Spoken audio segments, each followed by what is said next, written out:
You're like the RFK of Christianity now. Dude, it's crazy. It's crazy. Trying to weed out all the corruption in the world.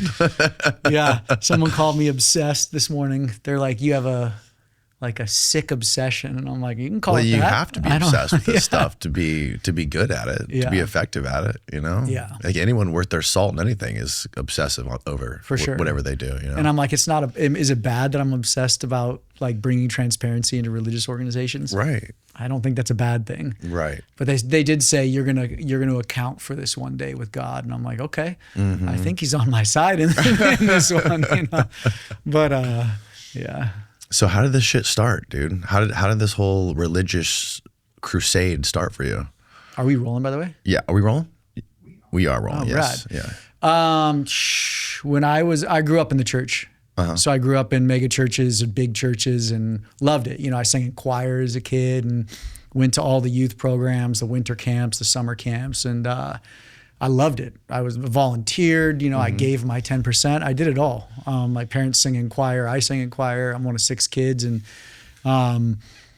there was just a couple things in my late teens and in 20s that really, I would say, shaped me. And I consider it God. I'm a firm believer in God. And I'm like, God just put me in situations that I couldn't look away. And like one of them was my youth pastor. So he was my junior high pastor. And then as I grew up, he moved up to become the high school pastor, and then was being groomed to take over this large megachurch that I went to. He gets arrested for sexually abusing his adopted child. And he just got out of jail like 20 years later. And I was like, whoa, how is this guy being groomed to take over this church? And he's had decades in churches now, and no one realized that he was his child. Yeah. You know, like this is just bizarre to me. And then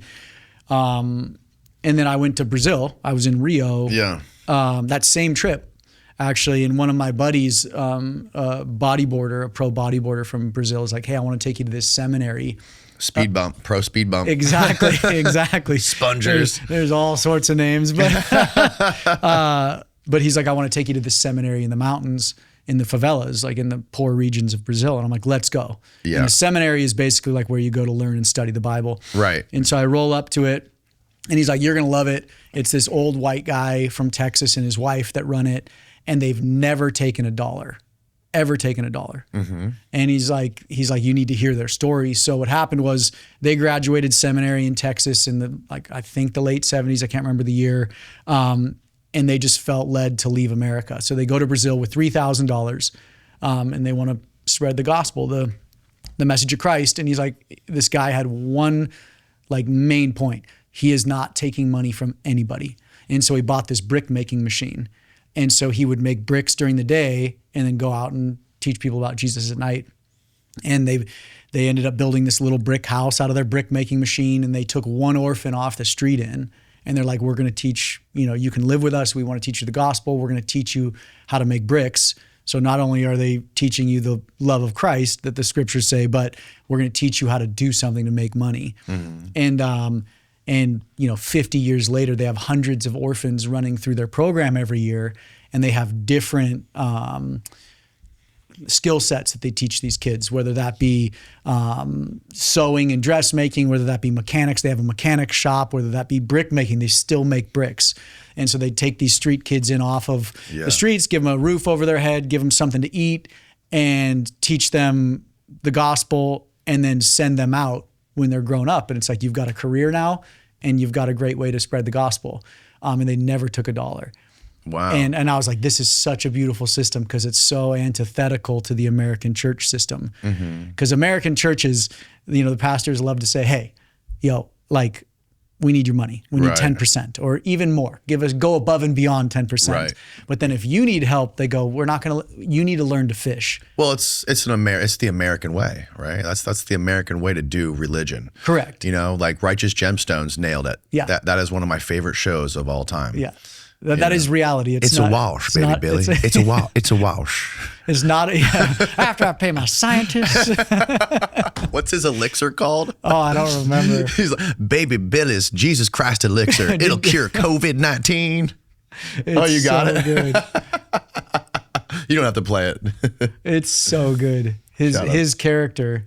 It's one of the greatest shows, dude. Yeah. It's so fucking funny. Yeah. Well, and it is reality. Like they did go above and beyond a little bit, but like watching this right now, this is a megachurch and this is the prosperity gospel. Right. Yeah, there it is. The QVC with Baby Billy's health elixir. It's so good. And you can take that business. So this is what a lot of people don't know is you can take for-profit businesses and bring them under.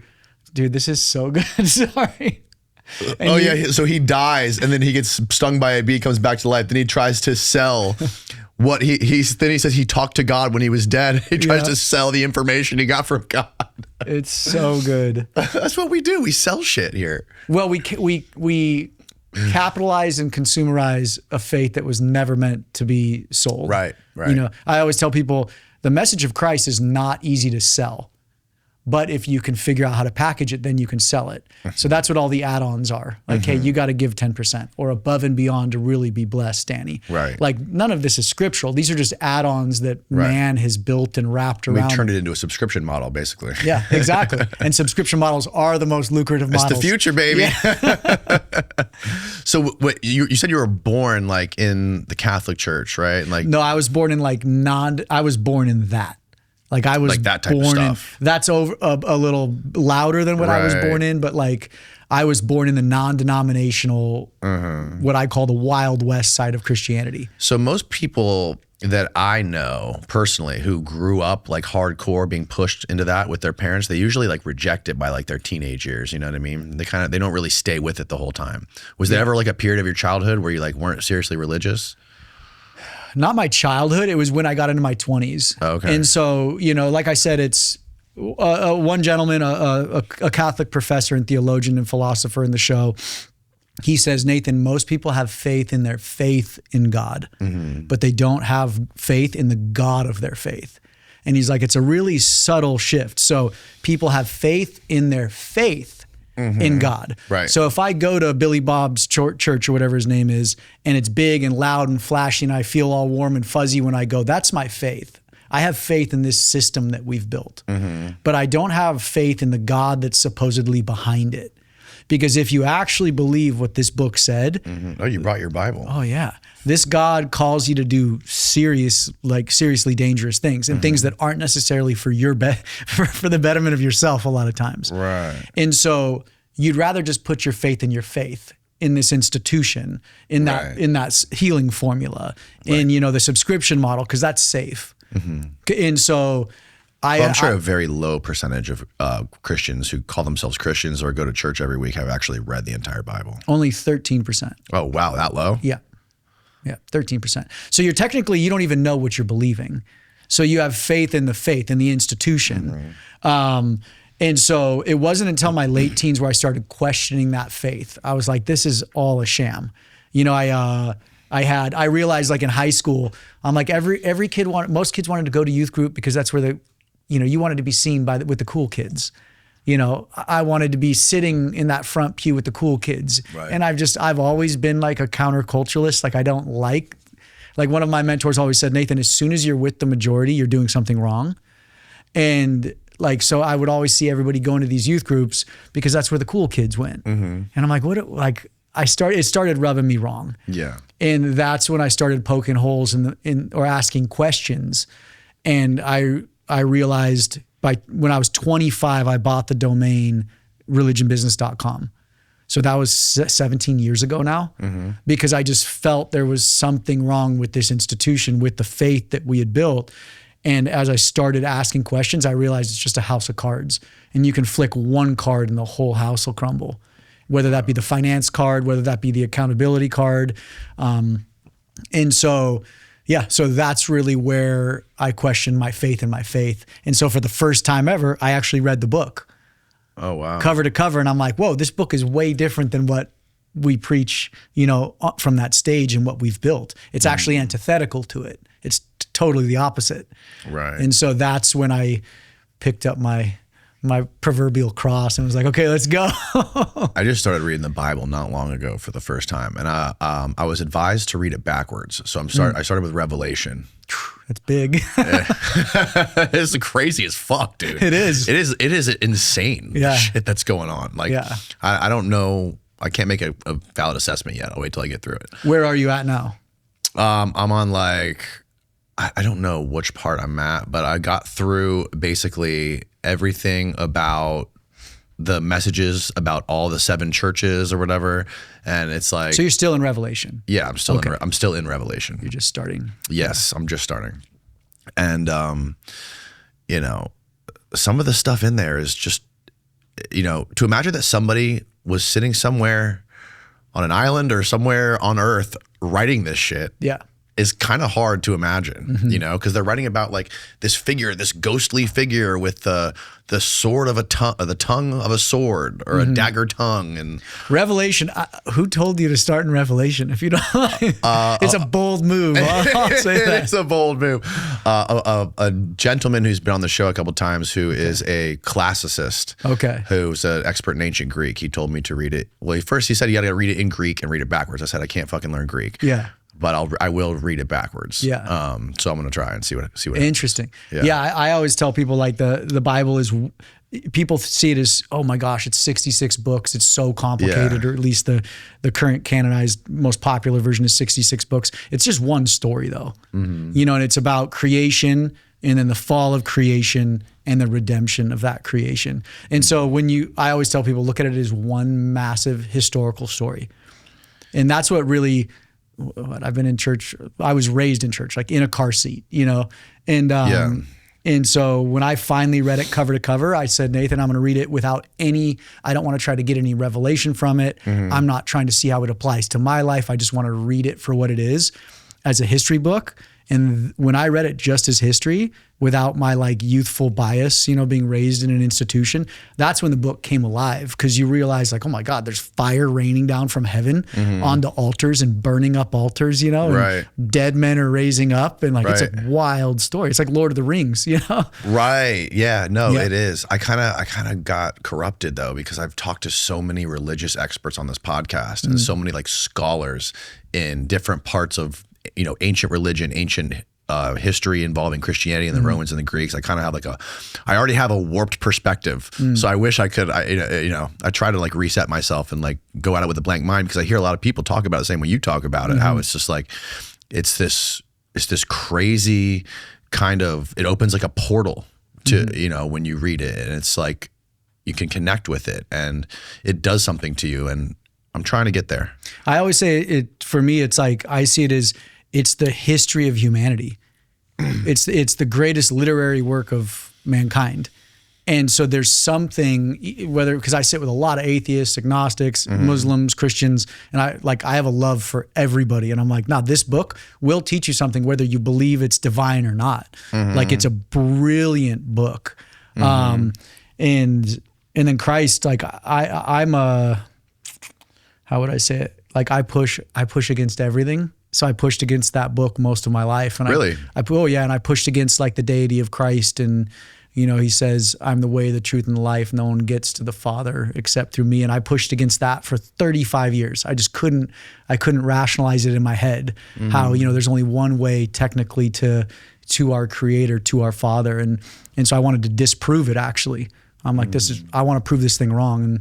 And over the last 10 years, just like you, I think it's divinely inspired, but I've gotten to sit with some of the leading theologians and scholars in the world. And it's just, it's fascinating to hear from brilliant minds and different perspectives and, you know, different theologies on that book. And so the book, I'm obsessed with the book now. It is a literal obsession. Yeah. I mean, that's one of my biggest interests, is like, who the hell was Jesus Christ and what was he really doing? Like, if you could take a time machine and go back 2,000 years and see like what he was really doing and who he was talking to and like who he really was. Because, you know, with that telephone game, that 2,000 year telephone game, I imagine it's going to be really fucking hard to keep that story accurate. And there's people that have warped it over time, not just with literal translations of languages and being generous with those translations to fit whatever their narrative is, but also people, not just now, but throughout history, these church fathers have been profiting off this for a very long time. Yeah. So there's a very high potential that story's been warped to an extreme. Yeah, I have this theory, and I call it the pendulum theory of Christ. And I don't present it publicly very often, so I'm going to present it to you.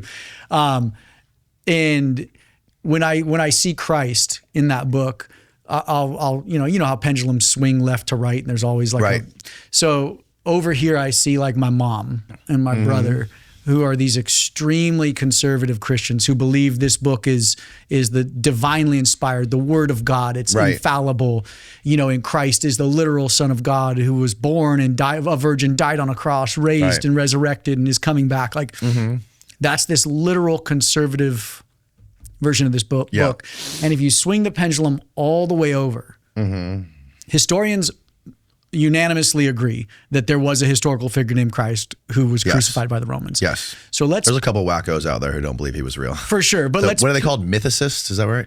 Oh, I don't know. I think they're called mythicists. Okay. They think he was a myth. But let's swing that as the other side of the pendulum, right? And so Christ is on this pendulum, and his teachings, though, were so profound in Israel at the time that they killed him for it, right? Because he was pushing against an institution so hard.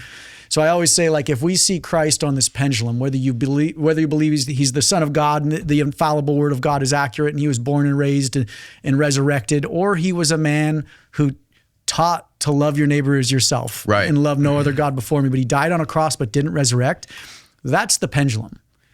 And this is where I see that verse where Christ says, I'm the way, the truth, and the life. No one gets to the Father except through me. No matter where you fall on that pendulum, I believe the ethos of Christ, the logos of Christ is going to meet you there. Because when you look at his teachings about loving your neighbor, and Matthew 25 about helping the hungry and the thirsty and the naked and the sick and the poor and the prisoner and the sojourner, when you really get into the weeds of Christ, that is the way to love others above yourself. That is the truth, actually. Put the ego aside, you know, and that is the way I experience life. Like you as a father, I'm a father, like giving yourself to a child and like they are above you. Their needs are above yours. That is like the ultimate. And so I always talk about this pendulum, like wherever you fall on that pendulum, if you're searching for Christ's true, the logos behind Christ, you're going to find it. And yeah, so it's real. Like, I love that. Like, you don't have to be this legalist, obsessive, this is infallible Word of God. No, Christ is going to meet you. His teachings are going to meet you where you're at if you're searching, you know, but so many people just don't search. And so that's the beauty of Christ is I think like, I love talking to people wherever you're at on that line and that spectrum. Cause it's like, I've wrestled with it from this side of the pendulum all the way through, you know, and I'm kind of moving along the pendulum like this sometimes, you know. If you enjoy watching our show on Spotify or YouTube and you want to be more involved, I encourage you to please come check out our Patreon community. Not only does our Patreon community get every episode you see on YouTube early, fully uncensored, and ad-free, but we're also doing Patreon exclusive episodes as well as live Q&As, and you can get your personal questions answered by our guests every single week. For me, being able to collaborate and communicate back and forth with our Patreon community every week has been huge. And this is my way of saying thank you for the cost of a cup of coffee a month. Now back to the show. Religion itself is just also very interesting to me because I feel like it fits into the human psyche perfectly. You know, it's like the fact that humans have this ability, like unlike any other animal on earth, to have reason, to be able to reason and game things out and think ahead into the future and also think into the past. We are able to figure out that, okay, my parents made me, their parents made them. Everything created something, right? So we can't create ourselves. So therefore there must be this other thing that we don't know that created us. There's this gap in our knowledge and we figured out a way to fill it. Like some people call it like the God-shaped hole in the psyche. So I do think that like the human brain is perfectly constructed to fit this. And it's a perfectly reasonable thing, especially if it's something that will help bring communities together or make people's lives better. But, you know, like with everything you're doing, there's also this huge segment of society, which unfortunately in today's media is the only thing you hear about. You don't hear about the good stories, you only hear the negative stories. Correct. That use this stuff as either a crutch or an excuse or a shield. Like really bad people, like all of a sudden embracing the Bible and like, look at this, I'm a Christian now. You know, don't look at anything else. And then, you know, people that are just like making insane amounts of money, which, you know, I wrestle with that all the time with all kinds of subjects, where you have these mega corporations behind things that are good and they're just making insane profit and monopolizing them, you know, they are good things. It's just like at any level of society, any sort of product, any sort of idea or ideology out there, there's always somebody behind it or some corporation behind it that's profiting from it. Well, that's where Christ's message is the reverse of that. Right. And I said something on Tucker and just got obliterated for it. I'm like, capitalism should have nothing to do with Christianity. Of course you got obliterated. It is the worst part of capitalism, right? Yeah. There's a scale with capitalism, right? And when it goes way off the charts, that's when you see society start to decline. Like when you see what's happening with capitalism getting baked into the government and getting baked into our politics and wars and religion. That's when it goes off the rails. Yeah, I call it crony capitalism. Yeah. It's like the capitalistic structure is a beautiful economic structure, but it does corrupt if you don't keep it on guardrails, you know, and we constantly, I always talk about reform. We constantly need to reform systems. And even the biblical narrative is this idea of birth, death, and resurrection over and over again. When something corrupts, you kill it as quickly as possible because new life comes out of that, you know, beautiful new life. It's like a forest fire. You know, forests have to burn, the deadfall, because if it doesn't, it just chokes out the forest. And that's the point of a forest fire. And so we have institutions and systems now that don't let the forest fire move through. And that's politics and religion, right? We bail out corporation because it's too big. And it's just, so that's why I beat this obsessive drum of reform over and over again, because these systems have leveraged capitalism and to a point where it's just, I call it crony capitalism. And people their excuse is, Nathan, capitalism is wonderful. But it's like, sure, two things can be true at once. Capitalism can be a great economic driver to lift a nation up out of poverty or up its GDP. But at the same time, if you don't have guardrails on that capitalism, when new technologies come into play, it just creates opportunity for abuse. Right. And that's what we're seeing in government and in religion, in organized religion, is the systems haven't reformed. The laws haven't kept up with technology. And so now politics and religion are the two most abused systems out there. Yeah. And they claim, oh, if you're trying to reform us, you're a socialist or a communist or you're against us. It's just pathetic. What do you make of this new Christian surge in the U.S. government and using it to justify these foreign wars and stuff like this? I think this is history. Humans aren't that smart. History repeats itself. Look at Iran and what happened in the late 70s. You know, the sexual revolution dipped into Iran. Morals were in decay. So a big part of the country was like, hey, we need to get our morals in line. What are we going to do? Oh, Islam is the way to do it. So they forced Islam down with the Ayatollah. So Islam became a theocracy, right? Islam became the moral dictator in Iran. And for a couple decades, it kind of worked. But again, systems corrupt. Islam became a massive tool for abuse. And we've culminated here. I see the exact same thing happening in the U.S. The church is corrupted. The institutional church is so corrupt morally. And what I mean by that is you can go to a Sunday service in any denomination and usually you'll hear a relatively decent sermon from that stage about, hey, Danny, be a good person. Like, love your neighbor, give. But then the structure of that institution runs antithetical to the message. Right. And that can only hang on for so long. And so I believe we're at a tipping point, an inflection point in Christianity, which is the majority religion in America. And so the populist Christian senses something wrong with the institution. They can't really articulate it. And that's what the religion business is doing, is it's articulating this inflection point. And so now the pastors are like, well, shit, we're not going to renege on our business model because it's very beneficial to us. So we're going to try to force Christianity from the politic down. It happened in Rome as well. Constantine saw Christianity as a glue to bind the empire together. Right. Like Carl Trueman in the religion business calls it, he's a Reformation thought expert. He calls it like a common imaginative ground. And every nation state needs this. If you don't have a common goal, the nation fractures. Yeah. And so Constantine was like, Christianity can be a great common goal for Rome.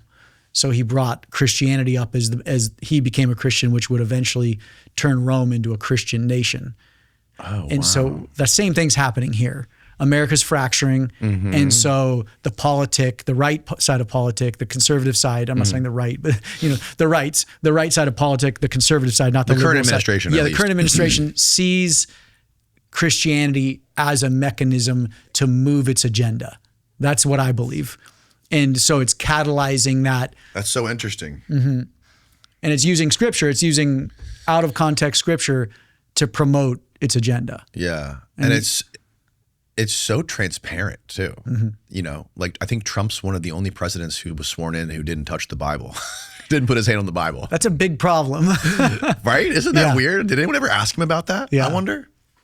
And there was that whole moment when the riots were happening during his first administration in DC, and he came out and he did this thing in front of this church, and he was like, they handed him the Bible and he was holding it like it was, I don't know, a dirty diaper or something. Yeah. And he was like reading from it. Like, he doesn't seem like historically a very religious person. Well, he doesn't, when I can't remember the exact quote, but someone was like, hey, what's your favorite book of the Bible? And he's like, the Old and the New Testament, all of it. I saw that. I would be They were even trying to be generous with him. They're like, oh, maybe this one, maybe this one. It's like, you know what? Yeah, all of it. I don't want to get hung up on any details. It's just, and that's what, man, that arrogance of the scripture is saturating in the national church. Yeah. That's him being sworn in this time. Find out if anyone ever asked him about it. And then that lady, Paula White, what's her story? That's his personal pastor? Spiritual advisor. Spiritual advisor. Yeah. Okay. So Paula White is President Trump's spiritual advisor. She's just, I'll say, been a leech in the Christian system for decades now. She's started multiple churches or taken over churches. And there's a pattern in one specific niche where someone will move into a church, an institution, and basically drain it of its resources, then move on. That's what Paula White does. She'll take over a larger church, drain it of its resources. People will usually fracture or leave, and then she moves on to the next one. Didn't she marry like the keyboardist of Journey? Journey, yeah. I love Journey. She's a rock star, dude. Good songs. Good for him. Yeah. He got himself a good preacher lady. Well, no, now he's just plays the keyboard in worship. I feel bad for him. I'm like, you went from Journey to this? It's a demotion in my opinion, but. Well, didn't you go to, doesn't she have a church here in Florida? I went to her church in Apopka. Yeah. Oh, really? Well, it's her son's church now. Oh, okay. Yeah, but I went to, my wife and I went to Easter Sunday service at her church. Yeah. So a couple months ago. Does she have a chain of churches or just one? Just one. Oh, well, that's good. At least she's not like turning it into a chain. She actually has none now because to become a special government employee, she could not have that outside job. So she gave it to her son. She passed the church down to her son. Oh, okay. Yeah, which is baked into the bylaws. Oh, wait. Whoa, this is big. Reverend Franklin Graham explains why Trump didn't swear on the Bible. Zoom in a little bit. During Monday's inauguration ceremony, after the incident sparked a flurry of speculation amongst Christians online. Speaking to Premier Christian News, Graham insisted that the omission had no spiritual significance and said it was simply an issue of ceremonial timing. You're supposed to be sworn in by 12, Graham said, and I think it was now 12:01. And so that was just kind of hurried, and he didn't have time to put his hand on the Bible. Okay, I want to break this down for you because do you know who Franklin Graham is? I have no idea. Okay, so this is big. I've never seen this. So Franklin Graham is Billy Graham's son. Billy Graham is one of the biggest old school evangelists in America. The fact that Franklin Graham also runs Samaritan's Purse, which is a multi-billion-dollar a year or multi-billion dollar organization. What's it called? Samaritan's Purse. Samaritan's Purse. And then he also took over the BGEA, which is the Billy Graham Evangelical Association, which was his father's another organization that his father had started. And so he's taken multiple salaries. But the fascinating thing about this is Franklin Graham is a spiritual figure for President Trump as well. So I'm going to read this. Graham insisted the omission had no spiritual significance and it was simply an issue of ceremonial timing. Franklin Graham, as a Christian leader, why do you care at all about ceremonial timing as opposed to spiritual significance? If I was up there with him, I'd be like, you're going to swear on this Bible. This is our faith. Like my uncle, a congressman for multiple terms, swore on the Bible. Like when I got married, I swore on the Bible because there's more significance to this book and loving your neighbor and being an honest man of integrity than ceremonial timing. Does that make sense? Yeah. So one of the biggest spiritual voices in America said, screw the spiritual significance. It's about ceremonial timing. Like what a pathetic excuse. Yeah. That's Franklin. kind of a silly cop-out, right? Yeah. But same thing is, Billy Graham would be I'd confidently say he's rolling over in his grave in regards to Franklin, his son's stance on the Iran war. What is his stance on the Iran war? Can you pull up Franklin's, he just made I don't want to misquote him, but Franklin's using scripture to justify the war. Oh, really? Yeah. And it's just a bold, his father was adamantly against that type of movement. And his father was well-versed on the synagogue of Satan and just this whole idea. Yeah. And so Franklin's just totally gone in a different direction. And it's when this book.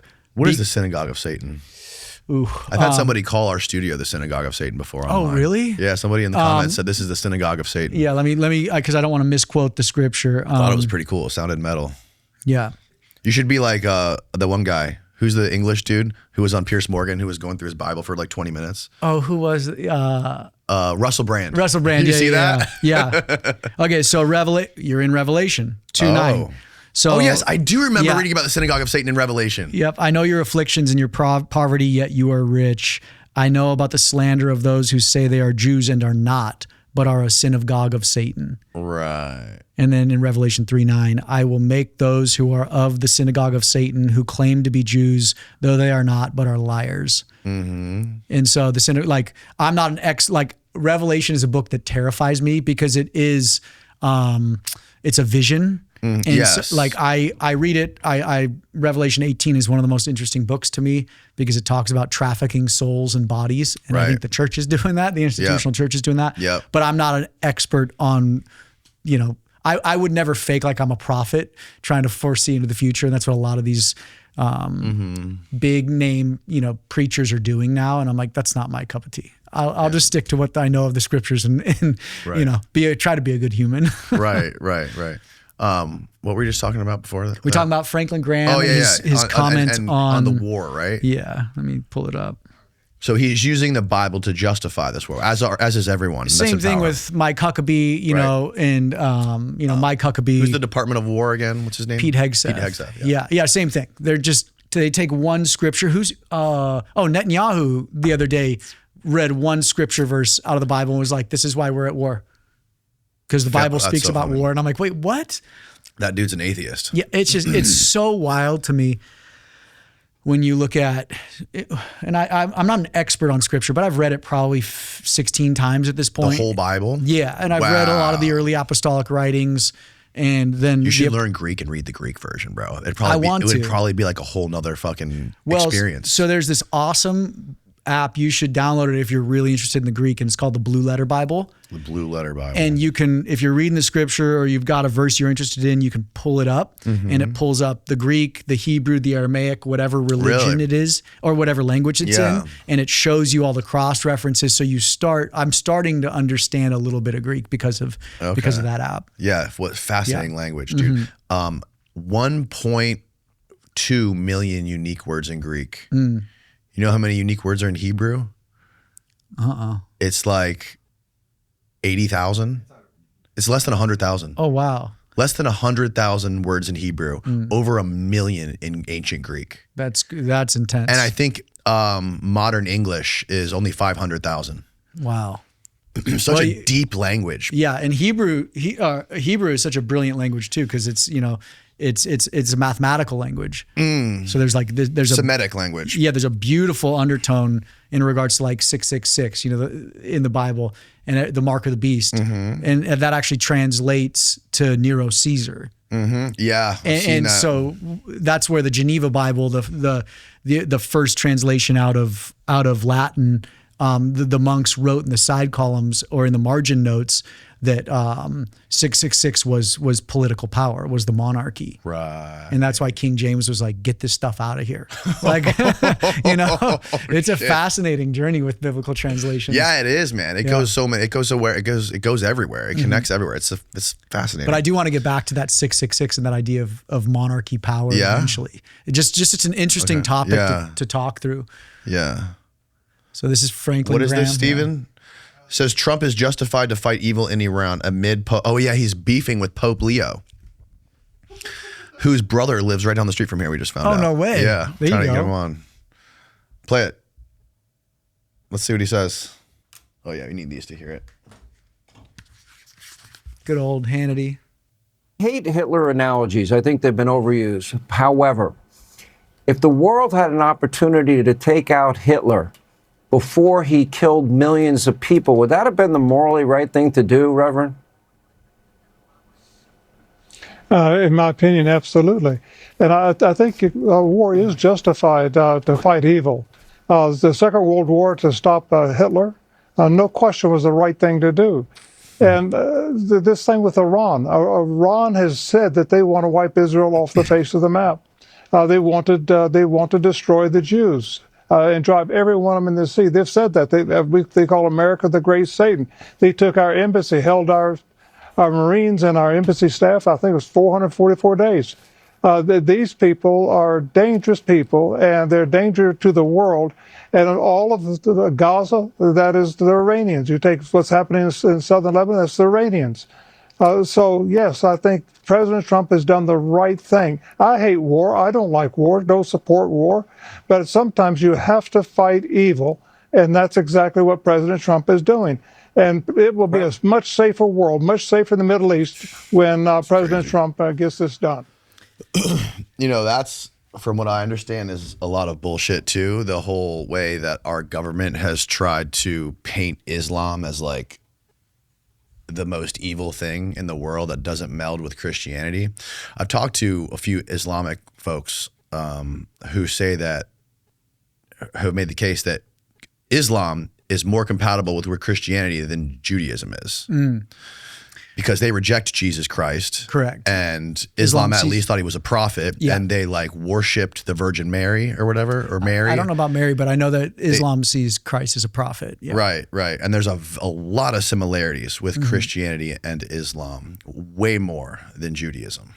Yeah, the one it's just the cultural thing's different. Like there's a bigger cultural divide. Yeah, Judaism is more westernized. Yeah. I think I have a lot of good friends that are Islamic, and I visited multiple imams and sat with multiple imams because I'm fascinated with the faith. I do see Christianity and Islam as oil and water though, because Islam will eventually say, hey, if you don't convert, we've got a serious problem. And so it's a sledgehammer type faith, whereas Christianity is the reverse.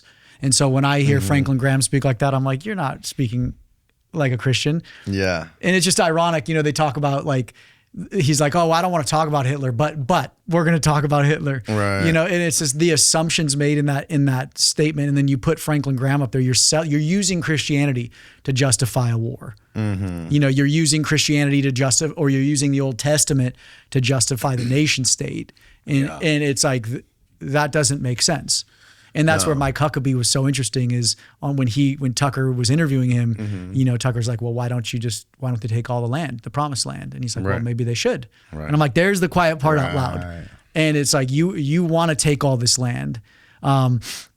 And on They Tucker's, want to make it. They want to turn it back into ancient Babylon. they want to. If you look at the greater Israel and you look Yeah. at ancient Babylon, it's almost identical. Yeah, they want to reclaim. And I said this on Tucker. I said, there's a nefarious they behind all of this. And all these people online are like, he's talking about Jews. And I'm like, no, I'm not actually. I think there's something even behind Jews, whatever. Yeah, like I whatever. think you're right. There's something behind that when you read Revelation and you read this full book in regards to reclaiming that promised land and building the third temple, I think it's the banking systems. I think there's something so Yes. big, and there's something about reclaiming this. And the nation state of Israel is just the first foot to do Yes. it. And they're leveraging this area as the excuse, saying, oh, the Jews need this. We need to give them land. But they're not even doing it for the Jews. They're doing it for a much more nefarious reason. And I think Israel is being used as a pawn. Just same way United States people who run our country are being used as pawns. Correct. Right. There's a global agenda, I think, behind all of it. Who do you think is behind it? Just speculating. Like the banking systems, The Rothschilds. Yeah, the big banking families. Yeah. Yeah. And I don't know why. Maybe it's just you're so. Like when you look at this book, when you read it from cover to cover, you realize you have no real power. Like if you believe in Christ and he said it's finished on the cross, it's done. Like there's nothing I can do except love my neighbor and enjoy this amazing life that I've been able to experience. And so, but when I look at this book, everything's cyclical. Someone's got a round trip back to something, and greed in man always round trips back to the beginning. And what's the beginning of this book? The promised land. The Garden of Eden, but the promised land. Right. And so I think there's some weird cultish desire to rebuild that third temple, that physical temple. Pete Hegseth talked about this. He talks about building the third temple. So what's supposed to happen when the third temple's built? Christ comes back. Oh, that's when Christ comes back. Let me quadruple check. But when the third temple's built, I believe. Steve can look it up. Steve's got the quick fingers over there. Yeah, there we go. What happens when the third temple's built? So that's where the Al-Aqsa Mosque is, right? They want to build that third temple on top of the Al-Aqsa Mosque. I don't know the exact area. I just know that I can see it's when you read the scripture, you're like, oh, people are trying to rebuild the. Well, construction of the third temple is a highly anticipated and debated concept depending on the religious and prophetic framework, Judaism, Christianity, or Islam. The event carries drastic different meanings, ranging from literal fulfillment of biblical scripture to severe geopolitical conflict. Orthodox Judaism, rebuilding the temple is a center of prayer. Arrival of the Messiah. Yeah. Okay. The building of the physical structure is closely associated with the arrival of the Jewish Messiah, marking the end or marking an era of global peace, the ingathering of the Jewish exiles to Israel, and the universal knowledge of God. So right here, this one for many evangelical. This is and the end times dispensational. prophecy, right? This is what everyone's talking about right now. For many evangelical and dispensational Christians, the third temple is a critical marker of end times and the events leading to the second coming of Jesus. The tribulation, according to interpretations of the book of Daniel and Revelation, the temple will be rebuilt at the start of the 7-year period of tribulation. So it's just you're trying to rush in the end times, which is so fascinating to me. It's like, let's rush in a shitty time for everybody. Like I don't get it. But yeah, I think there's a nefarious they behind all of this Because they want to be raptured, or they think they're going to be raptured. Well, whatever your theology is in regards to Revelation, that's why Revelation is such a crazy book. Yeah. And like I'm the first to say I don't understand that book. I think it's brilliant. I think it foreshadows a lot of of where John, who's the author's mind was at the time. But I don't fake I will never fake to know or be able to interpret Revelation. And a lot of people will confidently say this is what it is, and it's like that's the future. I don't know the future. I'm just in the now, and I'm trying to love my neighbor, and I'm trying to get people back, my fellow quote unquote self-professed Christians back to loving their neighbor instead of building these monarchies that we've built. Yeah. It's like you look at every church in the U.S., it's a literal Vatican. So when the Reformation happened in the 1500s with Luther and Calvin and Zwingli, they really went after the Roman Catholic Church. And they did some really good things. They got the Bible out to in multiple languages. So the Vatican didn't own the Bible anymore. You didn't have to go to the church to read it, right? Because someone had to read in Latin. So now the common plowboy or the common farmer could read the Bible in their own language. But what they didn't do is they didn't reform the institutional structure of the church. So this is the one miss, I think, during the Reformation, is they democratized Christianity, but they didn't democratize the institutional structure. So what happened? Like, we came to America, and the institutional structure today just mirrors the Vatican. It's, hey, you don't need transparency of your finances. Hey, all power sits at the top. Hey, they need to just trust you with your teaching and then with the money and how it's being used. So I always say we went from one Vatican to just 400,000 mini Vaticans in the U.S. now. Right. And that's the one miss with the Reformation, is they didn't reform the institutional structure. And so that's what I'm here to encourage, is let's reform the institutional structure. And now the government is to the point of, end times prophecy. The government is using all these 400,000 mini Vaticans and what I would say the idolatry and selfish greed of their leaders for the government's own gain, if that makes sense. Yeah. Yeah, that certainly makes sense. So explain like the base layer of this whole thing for people. Like when it comes to like becoming a church, right? And getting, like, how do you actually become a church, and why is this system not working? Yeah. So there's estimated of 400,000 registered quote unquote churches in the U.S. And sorry to interrupt, how much money do they make too? Domestically about 550 billion, and then globally about 1.1 trillion a year in individual donor giving. So if that's just Christian churches, that doesn't include Islam, this is all Hindu, donations? All donations. 1.1 trillion 1.1 globally. trillion. Okay. So it's bigger than the U.S. military budget for now. They're asking for 1.5 trillion now. And they're going to take from social programs, American social programs, to fund that military industrial. Really? Fund. Yeah. But so we're becoming the Antichrist country. Yes, dude. We can talk about the Antichrist and just theoretical ideas. Yeah. But so you have to pick a sandbox, right? If you're accepting money, you are a business. And so in America, there's really like three main buckets of business. There's for-profit companies, there's nonprofit companies, and then inside that nonprofit sandbox is religious exemptions. Got it. And so the government created these sandboxes to play in, because you just have to you have to pick a sandbox to play in. What rules control this business? And so in 1913, the government was like, hey, churches do something really beautiful. They help in the lower marginalized communities of parts of our communities. And so we're going to give them a special tax exemption where they don't have to pay taxes. So the nonprofit sector is only 112 years old, which doesn't seem like much, but that's a very new sector. And so what the government saw was religious organizations are helping in the spot that capitalism leaves behind. And so what I mean by that is, as capitalism raises the net worth or GDP of a nation, there is a group that's always left behind.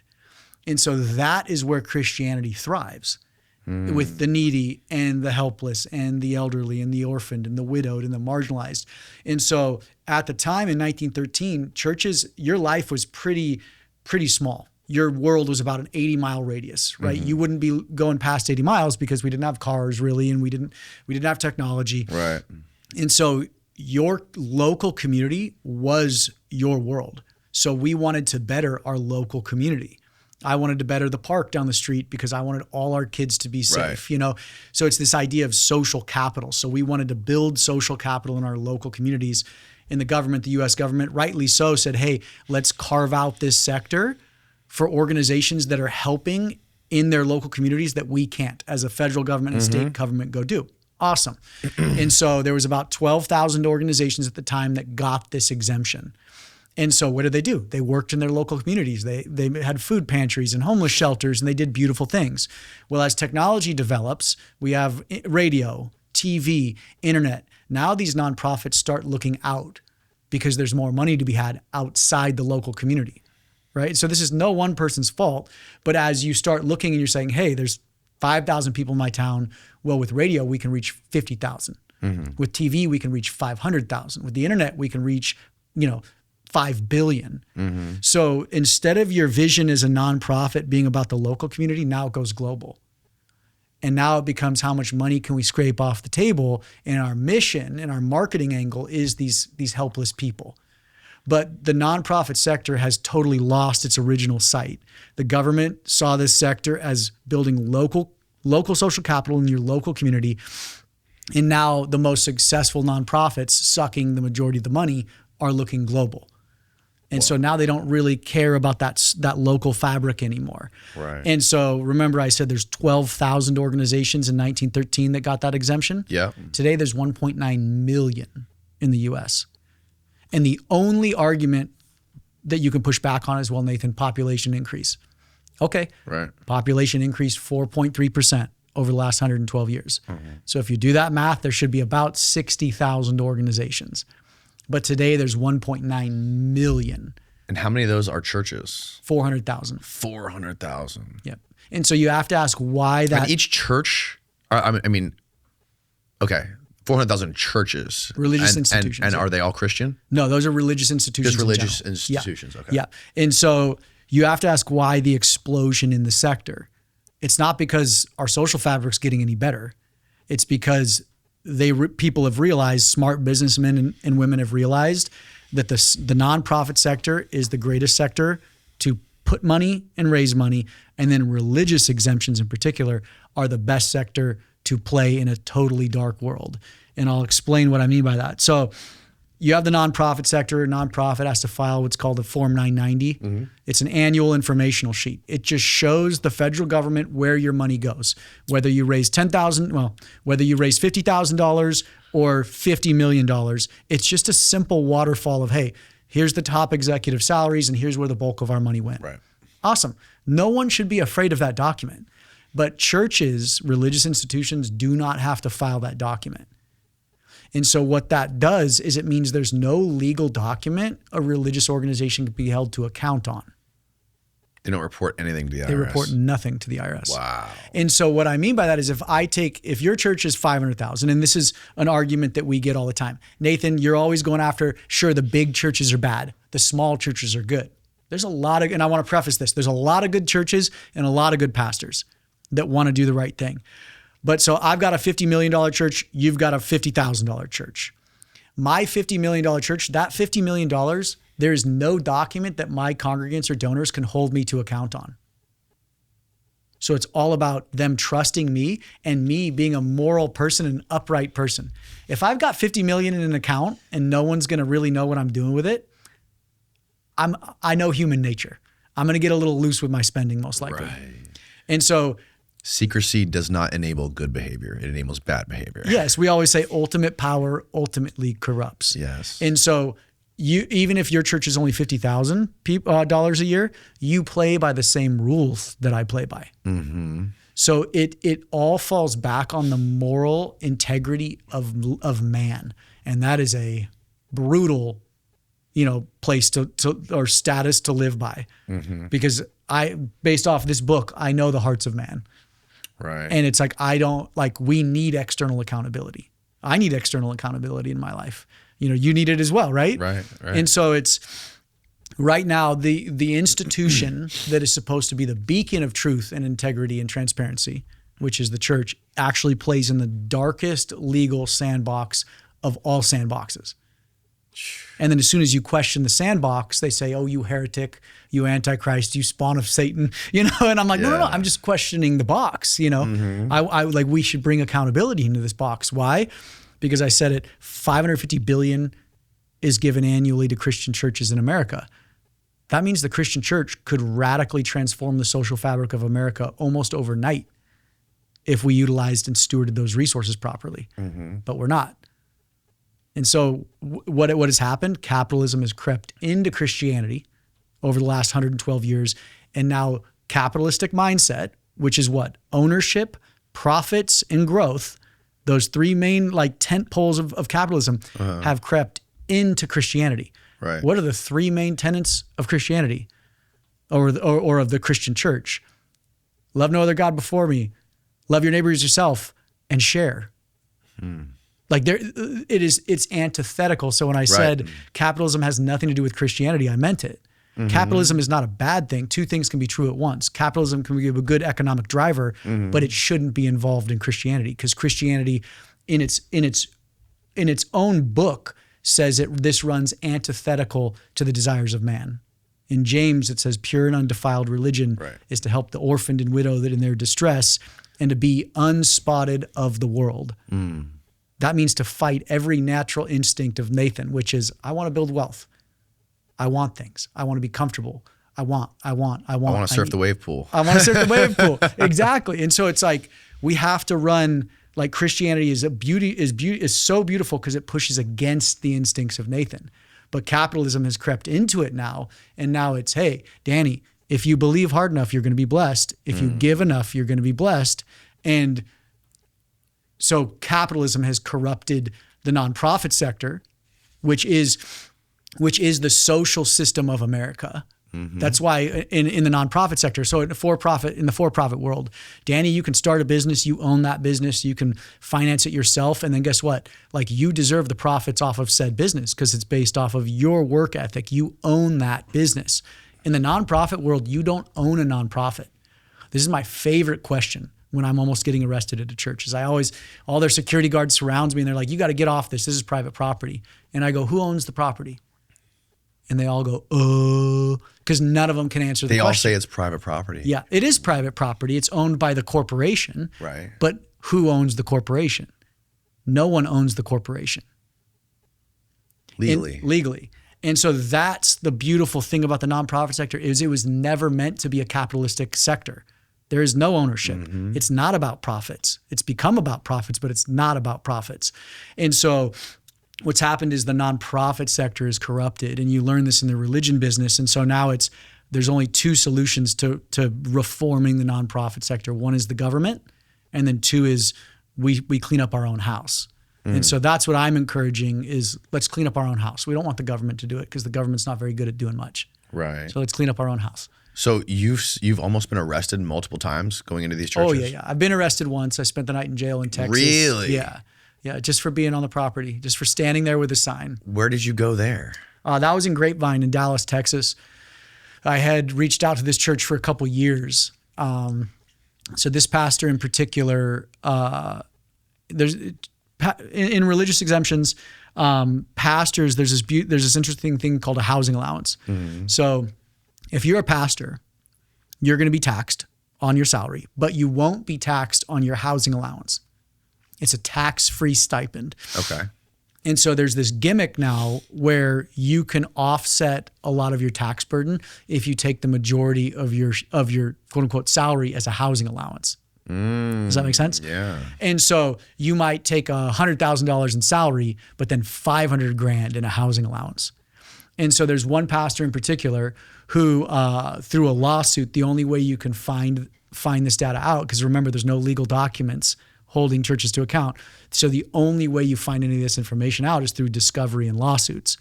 And so there was a lawsuit, I believe in 2005, and in discovery, the housing allowance list got put out to the public.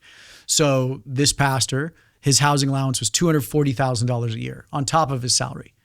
And so I'm reading the housing allowance doc, and it's going to pay for your down payment, your home, your mortgage, your property insurance, and it lists everything down to light bulbs and home cleaners and house cleaners. And I'm like, this is pretty nice. So this pastor can spend $250,000 basically a year on whatever. Wow. So the problem with that is that's 2005. This is 2024 at this point. So you've got 19 years have passed, and I have his real estate. So he owns a beachfront home in Florida, which I think is valued at $10 million. Oh my He owns God. a $6.5 million home in Dallas. And so the mortgages alone totaled about $300,000 a month. Oh my. And so my question is, or the estimated mortgages. So my question is, what's your housing allowance today? Because that'd be $3.6 million a year in housing allowances. And so I just would call him, and I'd call the church. Hey, I have a question. No one would answer. So I finally reached out to their lawyers, and I was like, hey, I'm in town. And this is in the show. I'm like, I'm in town. No one's called me back. Like, and it was a Friday morning when I called the law office, and I left a message, and I'm like, I'm in town. I'd love to chat. And if I don't hear from you, I'm going to come to church on Sunday. You know, so I'll see you there. I don't gotcha anybody. It's like I want to talk. Right. And so we show up to the church service. They ID me before I even walk in. So I'm walking in the front door, and this is all in the show too. And there's this big officer. He sees me, so he jumps on his comms. I walk in. As I'm walking through the door, their head of security passes me and looks at me. And I walk into their bookstore, and I'm trying to buy a book, a sweatshirt, and get a cup of coffee. And then I'm going to go into the service. I'm not here to disrupt. I'm here just to do my little due diligence and do my thing. And instead, they surround me. They walk me outside.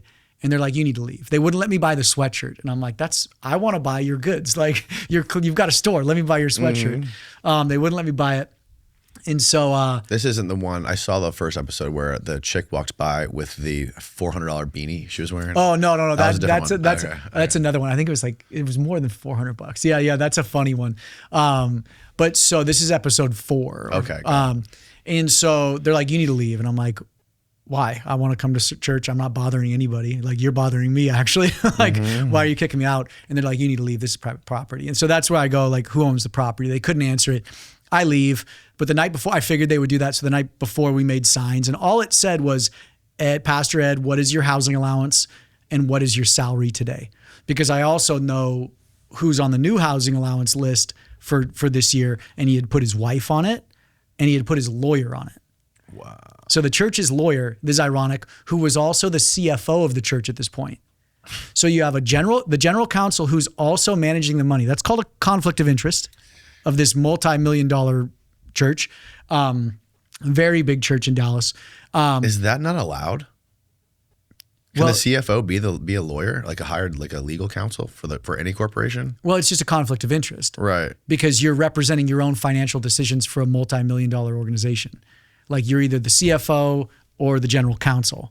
Like, it's just a conflict of interest, right? I see what you're saying. And so I show up the second service with my signs. I just walk into the parking lot. I don't even go into the building. And I'm just standing there, and probably 20 armed security guards surround me. And it's hilarious because they're all Mickey Mouse. Like, one's wearing all black, one's in all camo. You know, one says like private security. Like, they've just bought it all on Amazon. You know, and they all like Mall most cops. of them have guns though. And then they do bring their one deputy out to quote unquote arrest me. But his other guy had already put his hands on me. So they violated my civil rights multiple times. My elbow, they tore a tendon in my elbow. What? Yeah. I went to the doctor because I couldn't straighten my elbow. And he's like, you can either have surgery or just PT it for a long time. So I still can't straighten it. You got to get some stem cells, dude. Yeah. But it's, so they arrest me and they charge me with criminal trespassing for just wanting to ask him about his housing allowance. Wow, Yeah. dude. And, so get out of jail the next day, and he's one of my favorite guys, because I want to know, because he's such a. What's his name? His name's Ed Young Jr. Ed Young Jr. So this is what I mean by capitalism creeping into religious organizations. His church is tens of millions a year in revenue. No one knows where the money goes. No one knows his housing allowance. No one knows his salary. He drives golden Range Rovers. He just did an extension on the church that has an underground parking garage for his cars and a pickleball court for himself. Wow. This is the church. And then they're doing another raise to quote unquote build a new building, and they're raising 30-something million bucks. No one's even seen a budget for the build. It's called the Anchor Project. And he's legally not, and this guy legally doesn't have to report shit to the IRS. Nope. And this is the thing we've turned churches into capitalistic ventures. And so smart businessmen and women have taken leadership roles, and the sky's the limit in the sector. Let me ask you this. Are these guys also lobbying politicians to keep it this way? Yep. That's not surprising. Yeah. So like this guy's Ed Young Jr.'s dad runs a 90,000 person church in Houston called Second Baptist. We were just there and got escorted off by their police. Awesome, amazing police, by the way. But so this is how shady it is. So his dad took over that church in the 70s. They have $1 billion worth of assets, that church, $1 billion in assets, 90,000 members. That church is a Baptist church. So that means that those 90,000 members get to vote on what happens with the money, budget, all that. That's really healthy, right? Ed Young Jr.'s church in Dallas and Grapevine does not allow voting rights. Well, him and his lawyer, the CFO in Dallas, go down to Houston, remove his dad out of power, put his other brother in power, and remove the voting rights of 90,000 members. Wow. So now $1 billion corporation in assets no longer has voting rights from its members who funded the whole thing, and it's managed by 6 people. Those 6 people, 4 are related, and the other 5th is the lawyer I'm talking about, and the 6th is the random. So they now have carte blanche reign over $1 billion in assets, all in the name of God. And there's a lawsuit happening right now over that. Who's suing him? A group of congregants that want their voting rights back. Yeah. Wow. And how do they convince all these people to donate this money? Misinterpreted scripture. Give us 10% of your money. You need to tithe to us. Hey, give above and beyond. And Christians are generous people. This is the thing. Christians are the most generous people in the world. They give a lot. But the Bible doesn't say just to give. The Bible teaches you to steward your resources, which means, hey, I'm not going to give to something that is just building an enterprise or institution. I'm going to give to where Christ told us where to give. The hungry, the thirsty, the naked, the poor, the prisoner, the sojourner.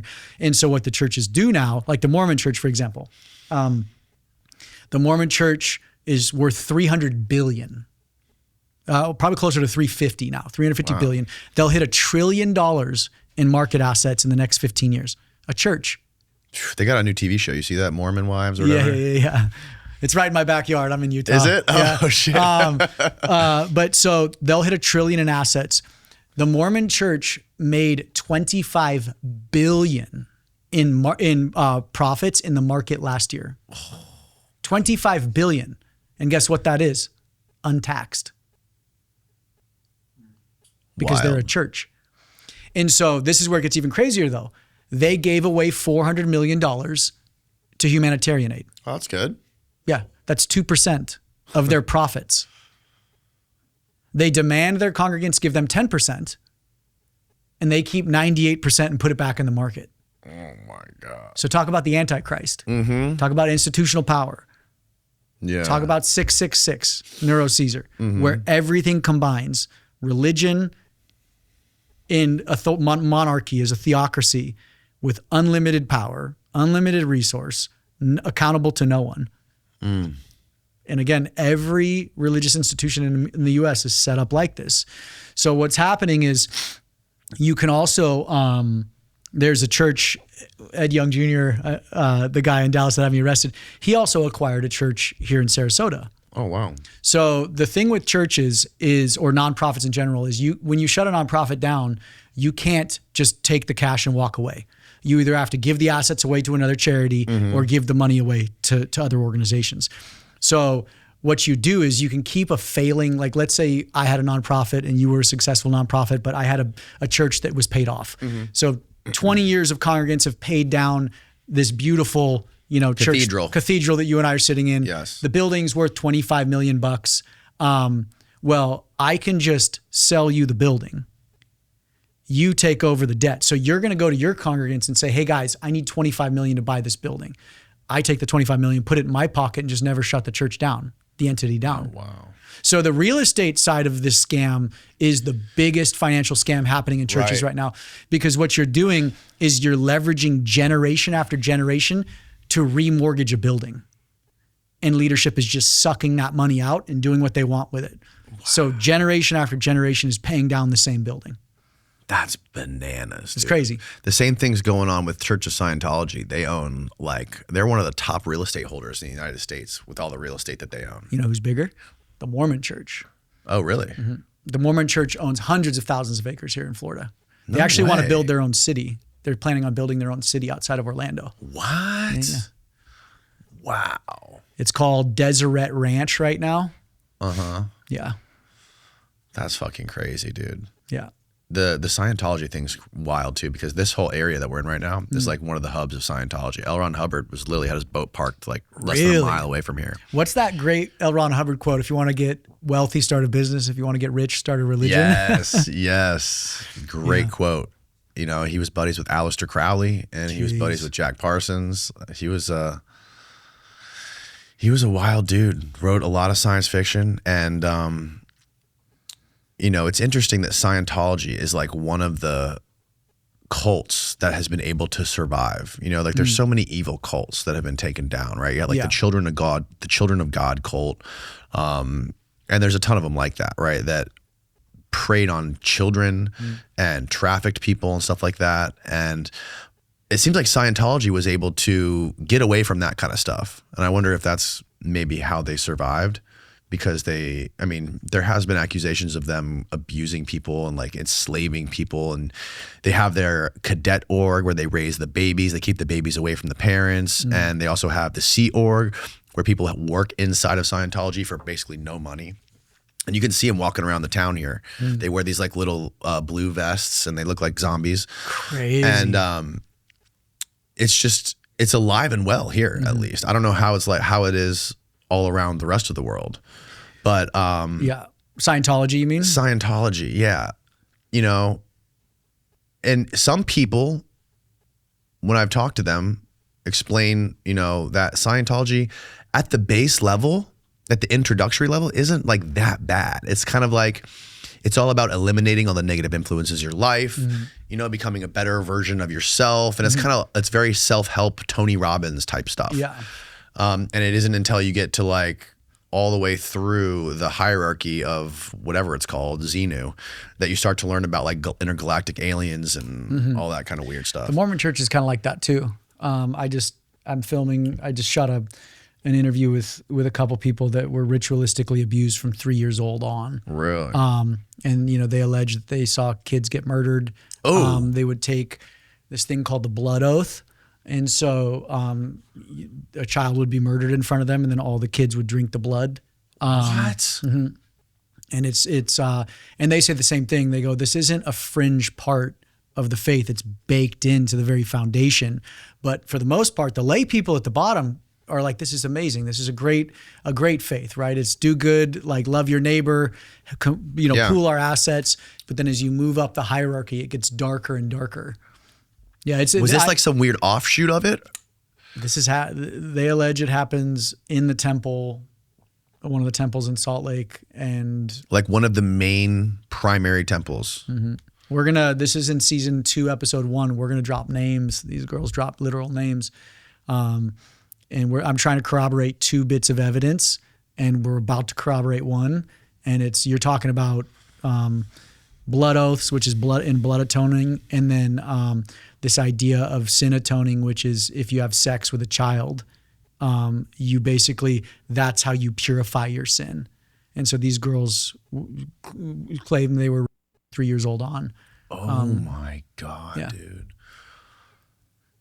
Yeah, it's a big, big story. So season 2, episode 1 is about child sexual abuse, because so season 1 is all about the problem, the financial mismanagement, the legal architecture in the U.S. Season 2 is all about how the Christian church can actually solve most of the social issues in America, from homelessness to foster care to prison systems. But it starts with sexual abuse. Most of our social ills in America stem from child sexual abuse and trauma that happens when you're a child. And so the first episode is about child sexual abuse and how religious institutions often incubate it as opposed to keep it at bay and fight it. I had a guy in here who was part of the Children of God cult. And he said when he got into it, he was basically like a hippie roaming wanderer, kind of like just roaming around the country. He had no job. He had no purpose or meaning to his life. And he came across these people that were like preaching the Bible to him and Jesus. And he was very desperate, right? And he really had nothing going on for him. And he was seeking purpose, a community, something to be a part of. And when he got into it and he started recruiting people, that's the exact type of people they would look for, other than like, you know, they would use this thing called, what was it called? flirting, fishy flirting or something weird. Flirty fishing. Flirty fishing, yeah. Weird. Where they would use like attractive women that were in the cult, young women, to basically like honey trap people into joining, like getting men and like having sex with them and then like convincing them to join. Yeah. And again, like it seemed to aggregate all of the most desperate people who had no sense of purpose, no sense of community, no job, what have you. You know what I mean? Well, that's what. And those are the most vulnerable people that get preyed on when it comes to things like, you know, sexual abuse and any kind of, you talk to any prostitute on the street or any like drug dealer or someone who's, you know, and go to Skid Row. And I guarantee you all of those people had no parents growing up or or very close to that, bad situations. Yeah. So exactly. And to your point, Christianity like Christ says, I didn't come for the righteous. I came for the hurting and the broken. Yeah. And it's like, but the hurting and the broken are vulnerable. And when you have a capitalistic system that their main target audience is the hurting and the vulnerable, we got a serious problem, you know? And so I always say where there's financial abuse, there's sexual abuse right behind it. Because if people don't know your finances, I can use those finances to cover up other crimes. Wow. And this first episode of season 2 is wild. It's clocking in at 3 hours and 2 minutes right now. We're going to try to get it down to 2 hours. This is the first episode. It's huge. We go Do after. you have like a cap on how long it can be? 2 hours. Yeah. Okay. So every episode, so season 2 is a rolling release. So we focus on child sexual abuse. We talk about how, you know, the state, our country's ICACs, which is Internet Crimes Against Children units, are hyperly underfunded. You know, the war on drugs at the border, I think, gets $40 billion a year from our federal government. Our entire national ICACs get less than 40 million.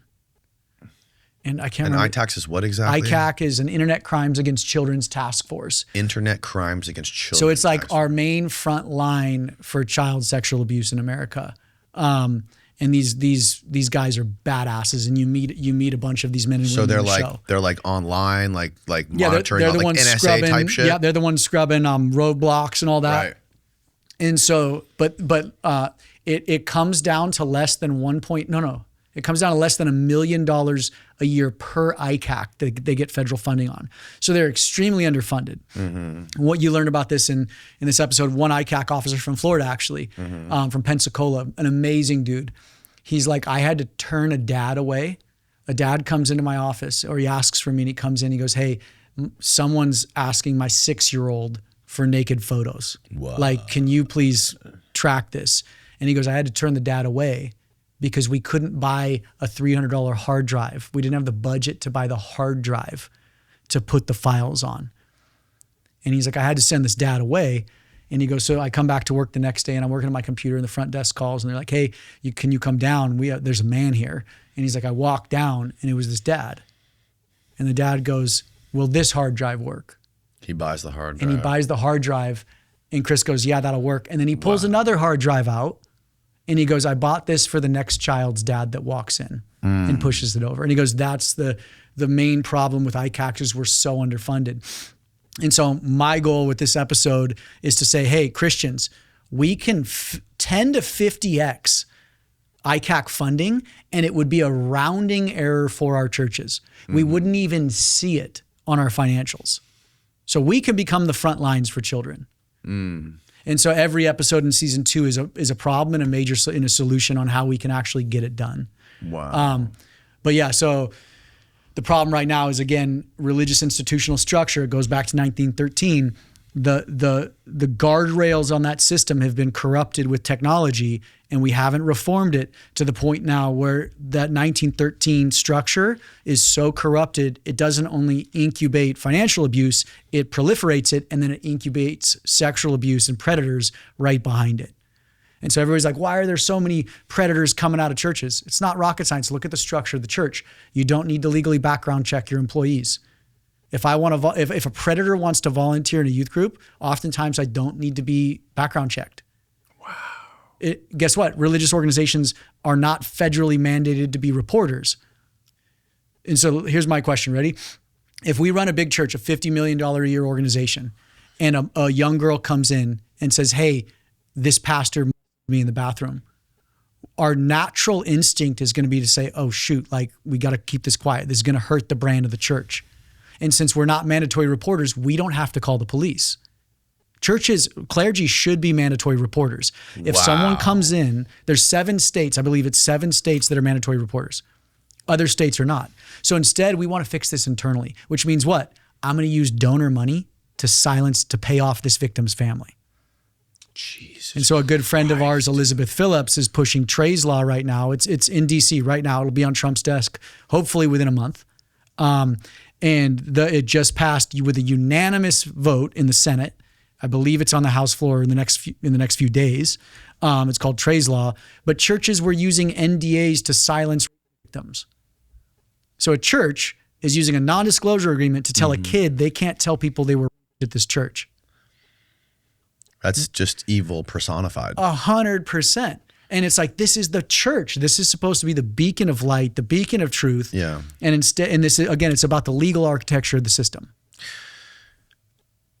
Yeah. One part of me wants to think that, any good Christian person or any Bible believer would want to do everything they can to abolish this. And the other part of me is like, I could be wrong, but I feel like most people, just like you say, only 13% have actually read the Bible. Most people are just using this as for lack of a better word, just like a coping mechanism, a way to make themselves feel better about everything that they do in their lives that may be You mean the religion or like enjoying religion? All the people that donate this money, like they donate the money because they think that they are going to be forgiven of sins, or they're going to go to heaven or whatever. Well, here's a big one. So an economist in the Religion Business Season 1 says this. He goes, Nathan, giving is not a selfless act. He goes, we actually contract dopamine spikes. Oh, when yeah, you of give course. money. He Definitely. goes, it's a consumerist action. If I just get to give money and walk away, that makes me feel good. It does. If I have to sit down with that smelly homeless person and sit there and look at him her in the eyes and see myself in her or his humanity, that's biblical giving. Right. But no one wants to do that because it's dirty and hard and it takes time. No one wants to sit with their suicidal friend because that is like really terrifying, right? No one wants to like go out, and we did this a couple of weeks ago. Like I went out with a great nonprofit in the streets of San Diego and we walked and talked to prostitutes down in the Blade. And it's like, to do that takes like serious intention. And instead I want to watch my football game and drink a couple beers. Yeah. So giving is a straight dopamine kick.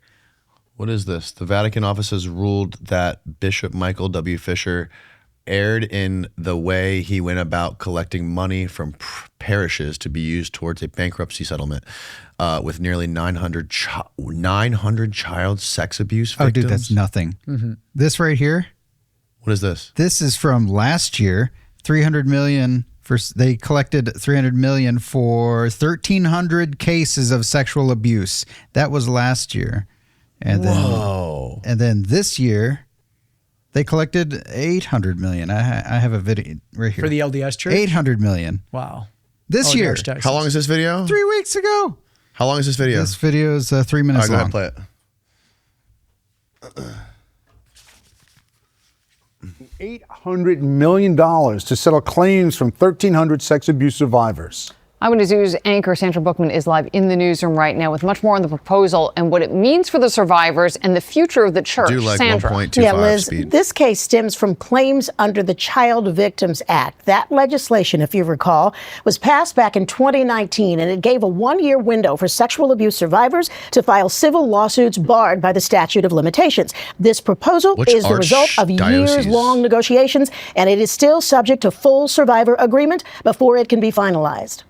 The proposed settlement comes months after the church sold off valuable properties, laid off staff, and cut its operating budget to come up with the funds. The Catholic Archdiocese of New York has agreed to pay $800 million to settle lawsuits with 1,300 sex abuse survivors, marking one of the largest U.S. clergy abuse payouts. These negotiations follow 6 years. That guy looks Attorney kinda like Jeff Jeffrey Anderson Epstein. represents 250 abuse victims. He says their reaction to the settlement proposal has been mixed. For some, it is a real relief to know that there is some reckoning and some responsibility being taken. For others, there's just anger because there is no way the pain can be alleviated. Under the proposed settlement, the $800 million will be paid into a trust for survivors over 15 months, with a $615 million initial payment. Accusers would have a $250,000 quick pay option. The church has also agreed to release documents regarding offenders and maintain a public list of accused clergy. Today. I love how this whole podcast, I'm just going, Jesus Christ, everything you tell me. Well, the interesting thing I want to reference there is... Sorry, I don't mean to offend anybody. No, the statute of limitations. I think they said 1 year look back. So this is a huge problem. So that $800 million, they said you can come forward for 1 year. To claim that. To say you've been abused. Right. So some people might not know this is going on. They might not even see this memo. And so this is a major problem. And so my friends who are like, again, Elizabeth Phillips is a beast in the best way possible, and her team, but they're going after statute of limitations because statute of limitations, there's potentially hundreds of thousands of victims out there that they've basically timed out of their window to be able to come forward. And so that's what happened with the Epstein files. Yeah. Now that they finally come out, a lot of people that are in there, like the statute of limitations is expired. If they would have released them in the last administration, those people would probably be in prison. So I was in Missouri at the what do you call it, the Capitol, for a hearing, and they were lobbying for Trey's Law. So they were sitting there presenting the argument for why child victims shouldn't be silenced with an NDA. And then they're going to talk about statute of limitations. Guess the two groups that push against this? There's only two.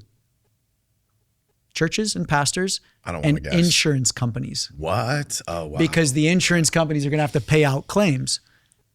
Wow. And churches and pastors and insurance companies do not want to take away NDAs for child sex abuse victims. It's the only two groups pushing against it because they're the two groups that are going to have to pay out, or their house of cards. There's a lot of skeletons in those closets.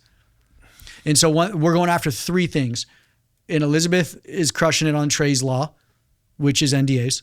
And then that'll probably go into effect as soon as possible, like very soon. Then you have statute of limitations reform and then mandatory reporting. Clergy should be mandatory reporters. And if we can get those things across the finish line with this first episode dropping, like we've done our job. And everybody can call me the Antichrist all they want because I'm like, I help protect the kids a little bit, you know? And it's like this is when I look at Christ. He went into the temple and flipped tables. And he said, you've turned my Father's house into a den of thieves. And I just see churches as that today. And this is a very broad statement. But we've taken a capitalistic mindset, applied it to a faith that's antithetical to capitalism. And now the casualties of that are child safety and the needy that we were supposed to help. And so I'll go back to the LDS Church. Yeah. Of that $25 billion in profits they made in the market, only 2% went to humanitarian aid, and then a bunch go to silencing victims. And so we're building systems that insulate and calcify themselves, which is kind of the definition of an antichrist. Have you ever talked to like a congregation of like a big church or anything like that, or corralled a bunch of these people say, you know, who are maybe peripherally aware of this, but not really exposed, and like just basically dropped all this on them and gotten feedback? I've talked to hundreds of pastors and thousands of congregants over the years, but no, it wasn't until a couple weeks ago in Houston that for the first time ever, I got to stand in front of a church and actually talk to them. Oh, wow. And so that's where I do believe there is hope. Like the congregation and a lot of good pastors know there's a problem. And so I'm like, I'm going to do a PSA right now. I'm begging one of you pastors that run a big church to step out and say, I'm ready to be the face of change. Like, let's change the system. Let's run our institution with accountability and integrity so we can gain the trust of our congregation, and let's lead by example. I will talk to any pastor out there who's willing to pick up that banner with us, which I don't think that's a very big ask. But for 5 years now we've been filming, it's a much bigger ask than I think it should be. So there's my PSA to pastors out there. Like, be the leader, be the tip of the spear in this reform. Like, you can do it. Yeah. And didn't you say, I think I heard you talking to Julian Dory about this, but you were saying that these churches, or maybe it's just the mega churches, they have like full-on marketing campaigns where they'll blast out like mailers, and they know there's a certain percentage of return they'll get on these mailers that are literally asking people, like old people, to just send a check or send cash back to them, right? Yeah, that's been around since the 70s. So that's an old school model. So that's the Kenneth Copelands of the world. You know, you've got 200,000, 300,000 mailers, and you just blast them out, and you know a certain percentage are going to come back with a it's like every politician. Our average donation is $80 or whatever. Yeah, the same thing. The pastors have their average donation, so they know, hey, if we send 50,000 mailers out, we're going to raise $400,000. You know, it's a math game. Yeah. The young pastors today, they're geofencing other churches. Oh, yeah. So like and we call it religious economic theory in the show. So if all three of us have a church in this area, I'm competing against you, bro. Like, I want your congregants, because with congregants comes money. And so we can manipulate the ads based on where they are. So I'll geofence your community and they'll see my ads. I'll geofence your community and they'll see my ads. It's literally just business. It's the shrewdest, most like cutthroat form of capitalism, and it's in churches. So crazy, dude. And they use tithe money, they use donor money to fund all this. And then they say, look at how God blessed us. We have all this big stuff. It's like, no, you're just a better marketer, bro. When you're a better speaker, you figured out the model. Right. And then you have no external accountability, so you can scale as fast as you can. And now a big thing is I can bankroll my congregation. So I could put future debt on my congregation. So if I'm like, let's say I've got 1,000 people in my pews and they give $2 million a year. Well, we want to do a new build. So I'm going to go to the bank and get a $15 million loan because, hey, this is our forecast off their generosity. So Look at my last 2 years' tax returns. Yeah, I'm bankrolling my congregation for future debt.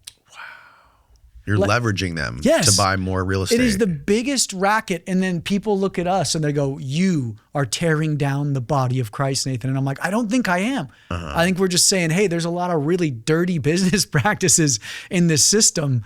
And like, let's get back to preaching Christ and living like Christ. Yeah. What is speaking of Kenneth Copeland, is he still alive? Oh, yeah. He's still doing his thing. He said he's going to die at 120 years old. Oh, he yes, made I saw that. a prophetic statement that God's taking him home. He's a wild one, man. Yeah. I mean, that famous video of him talking down to that reporter, he looks like we went to Kenneth Copeland's property. I've been to this exact is that with hangar. Tommy G? You went there? Tommy G, yeah. Yeah, what happened with that? They didn't want to arrest us. Their security was smart. But so where was his property? His property is in Eagle Mountain, so outside Dallas. Oh, okay. In Fort Worth. Something about Texas and Jesus, dude. Well, because Texas has some of the loosest laws for churches, state laws. Okay. And so your private planes can be registered as houses of worship, which means you don't pay taxes on them. Your plane can be a house of worship. Yeah. Yeah, so that's why all the big boys want to be there, because it means you can buy a plane and not pay tax on it. Wow. Yeah. Because you worship in it. So that's why he's saying, like, I don't want to be in the tube with demons. You know, he needs to worship in his own tube.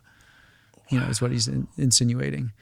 Yeah, but so the kicker with him is, so he bought I don't remember the exact acreage, a 1,200 acre ranch. And he called it, dang it, what would he call it?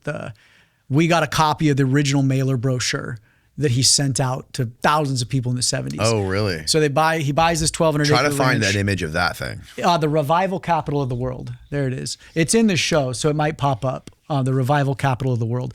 But he claimed he was going to build 5 things: a radio station, a TV network, the ministry facilities, the elderly retirement home. 6, the park, and a hotel for people to come and stay at when they come to his church. So that was like Disneyland, basically. Yeah, that was his pitch on raising all this money. He only ever built 3 of them. Can you guess the ones he built? The radio station, the TV network, and the ministry buildings. the 3 things he needed to build his brand. But people gave to the elderly home. They gave to the hotel. They gave to the park. In the for-profit world, that would be called fraud. Yeah, you'd be investigated by the SEC and you'd be in prison. Yes. No, but he calls it faith. Just keep giving in faith. And so today, at the end of the property, so it sits on a lake. So at the very tip of it, that sits on this beautiful lake, his 19,000 square foot home is there. There it is, right there. Wow. Look at that, dude. Yeah. It's a bunker. So Tommy and I just wanted to get there. Go to the one below it with the to the right. Yeah, look at that, dude. Yeah. So if you actually go back to the other one, so this is so that one, he actually dug that canal. Yep, click on that one. So that waterway was not there. So they built that. For what? For personal use. Extra fishing, man. Yeah. Biblical fishing. Yeah, biblical fishing. Well, and ironically, probably to make it more private. Ironically, is there one that's a little more zoomed out, a top down like that? You can find a more zoomed out, top down. There you go, on the left. Yeah, the left. Yep. So if you zoom in, if it's a high res enough, there's he has a high fenced hunting ranch. Oh, it's gonna be low res. So he has deer. So he has a deer blind, and he just shoots deer from his deer stand in his high fenced hunting property. Wow. Yeah. But so the kicker with this home is Kenneth does not own this home.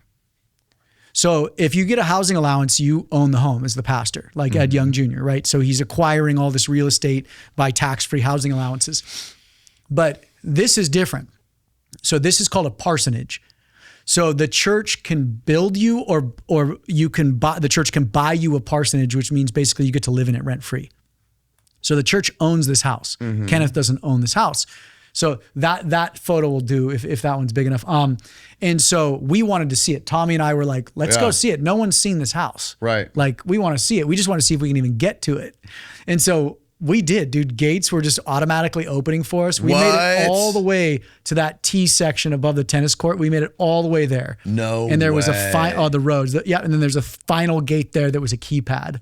But ironically, you had to drive on his private runway. So he has his private airstrip on this church property as well. Yeah. So Did he keep his planes there? He did, but his planes got too big. He bought bigger planes that couldn't land on that runway. So now he has a private hangar at another airport. You know, it's never enough, Ken. It's never enough, Kenneth. Kenny boy. Didn't some guy like come up and like flash his gun at Tommy? Yeah. We were standing there. He's like, how about that, buddy? Yeah. Well, and he was, from what we've heard, he was Kenneth's private, like main security guy. Okay. But that guy has bounced around the U.S. to different churches because he keeps getting fired at different churches for doing cowboy shit like that, showing his guns to people. And now, why would Kenneth need so much security? Why would he need any more security than any other random billion? Would he need more than just another billionaire? Pastors today, because there's this concept of persecution. And Christians love this concept of persecution. So American pastors, it sells. I'm being persecuted. The Bible talks about persecution. Christians in Nigeria are being persecuted. They're being killed. These pastors are just arrogant, and I feel like they want to feel persecuted. But so when we walk down there, there's one shot in the religion business where in the front lobby alone, there's 6 armed security guards. Like, what do you guys, like, this is what's ironic. We all have kids. They go to schools. Most schools have one resource officer to protect our kids. Right. These churches have like 10, 20, 30 armed security guards. Well, I have a buddy, I won't say his name, but he started going to a church that I attended for a minute. And he's like, Nathan, they asked me to be on their sniper team. What? And I was like, what? He's like, yeah, they want me on the roof during outdoor events. And I'm like, let that sink in. These churches are so like obsessed with themselves. They're like, let's put a private sniper on the roof. I think that's more of a liability than anything, right? You've got a guy with a sniper rifle. They think like some like suicide Islam person is going to come try to bomb their church or something. Maybe. Yeah, and you look at the stats. Yes, there are churches that do have horrific shootings. Right. There are schools as well, but it's like any mass casualty shooting's awful. But the juice is squeezed different for our children compared to churches. There's one resource officer at the school. That's fucked up. And then I got buddies who we go to a small church and they're talking about sniper teams. Right. Like, I feel like we got too much time on For our a hands. small church, Yeah. no less. We got too much time on our hands, guys. And what was speaking of like violence in churches, what was that recent thing in San Diego where those dudes with the guns with the crosses on them? At the mosque? Or, Was it a mosque? I know a mosque was a... Maybe it was a mosque, yeah. I'm pretty so sure there it was was a mosque. somebody who went and shot up a mosque in San Diego. Can you find this, Steve? It was a school. I think they had a school in session, a kid's school in session. And these dudes had crosses carved into their guns. And I didn't hear about that. somebody was telling me that like there was no media reporting of these dudes being Christians at all. Like typically, if it's the other way, right? If you have like an a terrorist or something that's doing stuff like this, the media is always going to label them like Islamic extremists or like Muslim extremists.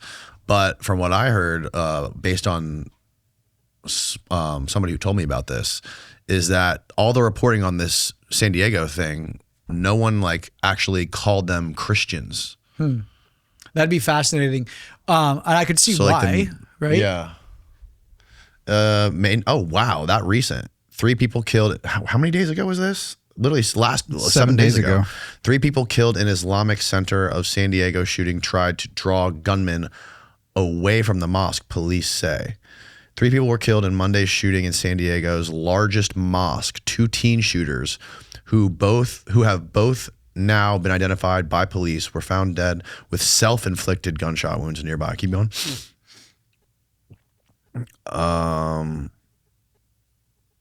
What do you got going on here, Steve? Is this another story? I think that is a different story. I think that's it. Maybe it's just a video. Okay. Yeah, the video. Find out something else. Get off CNN. Well, division sells, right? So it's like of course. Divisive news sells, but people do a lot of bad things in the name of Islam, and people do a lot of bad things in the name of Christianity. Right, 100%. But yeah, it's just interesting how the media tries to spin stuff. It's like the media always tries to lock in on Islam, right? It's never like, when's the last time you heard a story of Christian extremists doing anything? You know, you never hear that in the media. Rarely, for sure. Well, because what's going to continue to sell this Iran war? Right. You know? Well, one of the craziest things too, which we've talked about ad nauseum on this podcast, is like the whole Peter Thiel thing. Trying to paint everything in Silicon Valley under this umbrella of Christianity. You know, have you looked into this at all? I haven't looked into it much. Educate me. I know he did that big seminar on the Antichrist. Yeah, he did the seminar on the Antichrist, but there's been this movement that he's been a part of in Silicon Valley where him and a few other guys, AI techno billionaires they opened up a new church, I think, in Silicon Valley.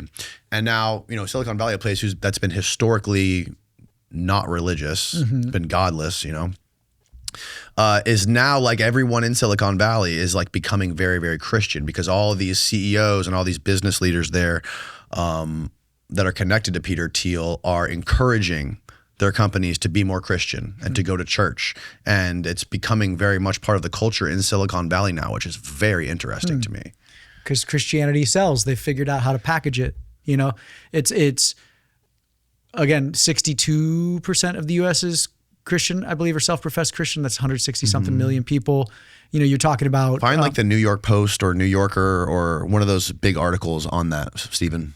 That's just fascinating to me. It's again, Christianity has been monetized. So there's a really cool book that most Christians haven't heard of called the Didache. It was written, they estimate, around like 70 AD. So, you know, 35 years after Christ died. And if you believe in the scriptures, you know, rose and what was it called again? The Didache. Didache. And in the Didache, it talks about trafficking Christ and trafficking the name of Christ. So only a few decades after Christ dies, the early apostles already see that people are selling his name. And so in chapters 12 and 13 of the Didache, it talks about if someone comes to you, because the Bible talks about what the disciples should do and how they should go out. And you should go into someone's home and you stay with them and eat what they put in front of you and drink what they put in front of you because the laborer is worthy of his wage. So if I'm out there telling people about this itinerant rabbi Christ and how he's here to, you know, present a saving gospel and save you, like you should provide sustenance and shelter for me because I'm giving you this gift. Right. So at that point in the Didache, people were already just leeching off of other people. So it's like, hey, I'm a rabbi teaching the name of Jesus. I'm going to stay with you for a couple weeks. And all of a sudden you just start leeching off of people. Yeah. And so the Didache, these early apostles are like, hey, here's how we get around this. If someone stays with you for more than 3 days, tell them to get a job. They got to go get a job because it literally says they are trafficking the name of Christ. Wow. And so when I look at a lot of institutional churches today in America, I'm like, you're just trafficking the name of Christ. Mm-hmm. Like you're selling it and you're commoditizing every aspect of that name. Mm-hmm. And so the system's broken, bro. It is, and it goes so deep, man. It really does. There's also another thing, this study on psychedelics. Called the John Hopkins Religious Professional Study, where Johns Hopkins, they got leaders of every big faith, right? Like Christianity, Judaism, Islam, and I think a couple others. And they brought them into this study and they gave them all, I believe, psilocybin. And the goal of it, I believe, was to find some sort of common core to all religions. I think the term for this is perennialism, which is the idea that like every religion started from one idea and like branched off into its own little thing. And what they found was the drugs enhanced or solidified all of their pre-existing beliefs. So when they had their experience on psilocybin, they had the Christian leader had a very Christian experience, like when he went to wherever he went in on his trip. And the Islam person, the same thing, like their whole experience was Islamic. And it's really interesting because you see the same thing with near-death experiences. People historically who've had near-death experiences explain wherever they go being directly tied to whatever their belief is. And that goes for Christians, Jewish people, etc. So I find that very, very interesting. Like which one's supposed to be real, right? If each person, when they have near-death experiences, their pre-existing belief that's already inside of them is manifested into this, whatever the fuck is happening in your brain when you die and you come back. Or when you take some sort of a psychedelic drug. What does that mean, dude? Like what how do you explain that? I don't know. I almost died. I had a traumatic brain injury when I was 16. And I didn't like go up to heaven, but I was life flighted from Cabo to San Diego. And I firmly believe, like I firmly remember I was laying, like I don't remember 2 weeks of my life, but I do remember being on the plane. And there was a female angel just sitting right above me. And I just stared at her the whole time until I touched down, and then I don't remember anything else. How did you get a traumatic brain injury? I fell off like a 40-foot cliff, basically. Yeah, I was on a quad with my brother, and we were just in the sand dunes. And I used to jump in Mexico. And I used to jump bikes and motorcycles, and so I just saw this little windswept lip, and I just hit it. I think I was in like third gear, and there was just no back, so the wind had just torn this whole dune up, and so it was like probably a 40-foot drop, and so I chucked the quad. I was 16. I had just gotten my license, and I like chucked the quad and I knocked my little brother off. And so I had no more momentum. So I just stuck on the quad, and the quad flipped over and just crushed me. Yeah. And so, I had bleeding on my brain, and that was a mess. And so they just duct taped me to a stretcher, put me on the back of a quad, and like got me out. And then that was. They put you on a plane right to San Diego? Well, they had to wait. I don't remember the exact details, but... Were you unconscious most of the time? Most of the time, yeah. Yeah, I just don't remember anything for 2 weeks. And I don't remember the exact details, but my grandpa had to get a private plane from Arizona to pick up a nurse and fly down. So, because I don't think Life Flight would go international. So a private plane had to come down and pick me up. And they had to keep the airport open because it was in the middle of the night the plane came in. So it was a miracle for sure. So that's why I firmly believe in miracles, and I firmly believe in the power of prayer, because my family's a big, like I have my uncle and aunt were missionaries in Kyiv, Ukraine, and there was missionaries in Papua New Guinea that we knew. And so there was people all over the world praying for me that whole time. And I firmly believe in the power of prayer. And I think I'm here today. What would have happened if you couldn't have gotten that flight? I probably would have died. Really? Yeah. They wouldn't have been able to take care of you at the hospitals there? No, this is Mexico. What is that? 25 years ago? You know, this is Cabo before it blew up. So it was like, it was tiny. And like, I remember the little tiny hospital I was in, they gave me blood thin, like some pain drug, which thinned my blood. So the bleeding got worse on my brain. So I wouldn't have made it in Mexico. And when you got back to the States, what did they end up doing? Like, how did they? They were prepping me for like brain surgery. I don't remember. They were prepping to relieve the pressure off my brain, and the doctor was like, "Let me just watch and wait." So they left me for a few hours, and he just monitored me, and the swelling didn't get worse, and the bleeding didn't get worse. And so I think I was in there for 2 weeks. I can't remember the exact time, and the bleeding and swelling just slowly subsided. And I woke up one day just wide awake, and he's like, "You're a walking miracle," the doctor said. Whoa. And I left the hospital and went back to school, and I lost my driver's license because I had a grand mal seizure in the dunes. And so, what kind of seizure? Grand mal is like the worst type of seizure. Basically, your brain's just disconnected from your body. And so for a couple of years, I got brain scans, and I think most of the things fell back into place, you know? Oh my God. But yeah, so my favorite memory of all of this is I get back to school, and everybody in my class, I'm in June, I think I'm a sophomore, and they made me this big card, and one girl, all she wrote was, "I thought you died," and just signed her name. Oh no. And that just stuck with me. I was How like, old were "That's you?" pretty funny. I was 16. 16. Yeah. God, dude. Yeah, but yeah, so those near-death experiences really reshape the way you think and see things, and yeah, but I didn't have like a Christian experience, if that makes sense. I just saw this being that just sat with me the whole time. It was just right above me, a foot above my head. And it was like a woman, like It was a female figure? Yeah, it was a female. It was a blonde female. And what makes you say it was an angel? Because she didn't move. She literally like hovered there. She was, I don't remember her face. I don't remember any details. She just sat Just there. like a presence. A presence, Like but a physical, like I could see it, you know, and I just stared at it. Yeah. That's bizarre. And you never forgot that. Never forgot that. Yeah. Now there was a nurse on the plane, so maybe the nurse, like maybe she was blind. I don't know, but like just I remember this being right there with me the whole time. And then as soon as we landed, that energy disappeared. That being disappeared. Wow, dude. Yeah. It's so, yeah. I hear these stories all the time, and it just always blows my mind, you know, because like. The power of belief is a real thing, you know, and you can see that when you go into when you see the videos of like, you know, Kenneth Copeland when he does the things where he like the people are lined up and like touches them, like like Benny Hinn whipping them with the jackets. Yeah. And you know, there's even people that are like exorcists that do this stuff, and they charge money to do exorcists on people, where they even do them over Skype or like Zoom. Yeah. And they'll charge like $300 a pop to do an exorcism or whatever. And like somebody can be in their presence, and they believe so much in the devil. They believe so much that the devil has penetrated their soul. As soon as this guy comes up to them and starts doing something, they start like speaking in tongues like a demon and doing these things, when that's probably bullshit, right?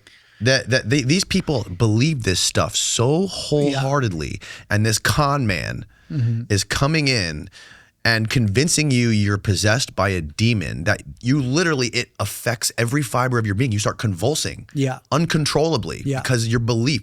And there's the perfect analogy that describes this is there's this voodoo cult in Haiti. I forget the name of it, but they had this belief. They have this voodoo religion where and this is like it's like ancient for them. It goes way back, where they have this ritual where they will take this, it's a pufferfish venom that they consume. And what it does is it paralyzes the body. So they take this venom, and then they bury the person up to their neck. Oh, geez. Like they're dead, because that literally paralyzes you. You're conscious and you kind of trip, I think, but you can't move anything. So they bury you, and then they give you this drug called scopolamine. And then when they come back, they believe they're zombies, and they look and they move like zombies.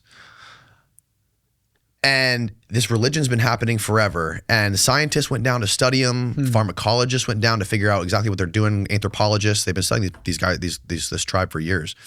And they figured out the drugs they were taking, that pufferfish venom and the scopolamine, and they're like, okay, does this really turn you into a zombie? Does this somehow affect your psyche at all and make you believe that you're turned into a zombie? Yeah. And what they found out was no, like if me and you took this, it wouldn't do that to us.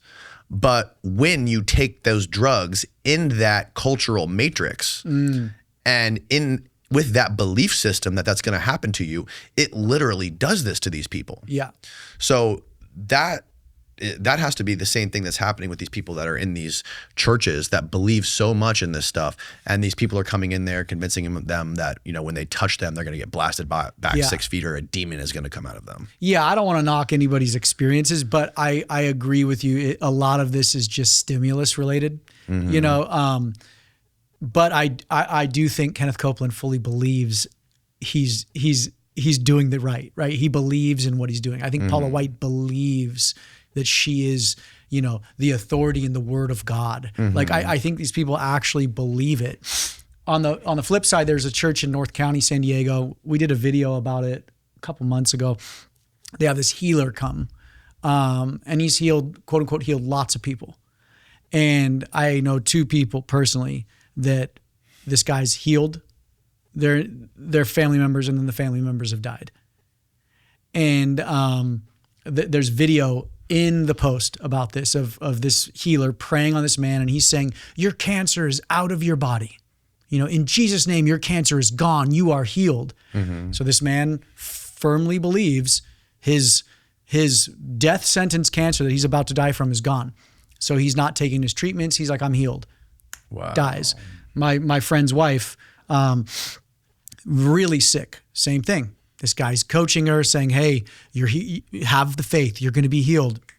She dies, leaves behind 3 kids and a husband. At what point do these healers become liable for the medical advice they're giving? Right. And so this is what's crazy. But here's his response. He's convincing them they're healed, so they in turn don't take any sort of standard cautionary. Or they believe, hey, if I have enough faith, God's going to continue to heal my body. I don't need to take any medicine. I don't need to change my life at all. But here's what's crazy. His rationale is, Nathan, well, some people do get better. Right. And I'm like, are you serious? Of course some people would get better, dude. Like, what percentage of them? I can't remember. I think he said 60%. 60%. Like he threw one of his followers threw the stat out. And I'm like, dude, that's probably average in general. Well, I think there's something to that though. I think when somebody gets a cancer diagnosis, most of the time, they lose all hope. Yeah. And when they go in there and they get treatment and they're in this hospital, which is a terrible environment to be in, and you're around all these other sick people, and like getting cancer is not a great thing. You probably, it's going to affect your mind. It's going to affect your psyche. It's going to affect everything about you. And you start to become depressed, and that has a cascading effect. It has a snowball effect, the negative, and that can weigh on you. And then you start to every day you lose a little bit more hope until where eventually you mentally give up, and then that can literally kill you. So I think there's definitely something to be said for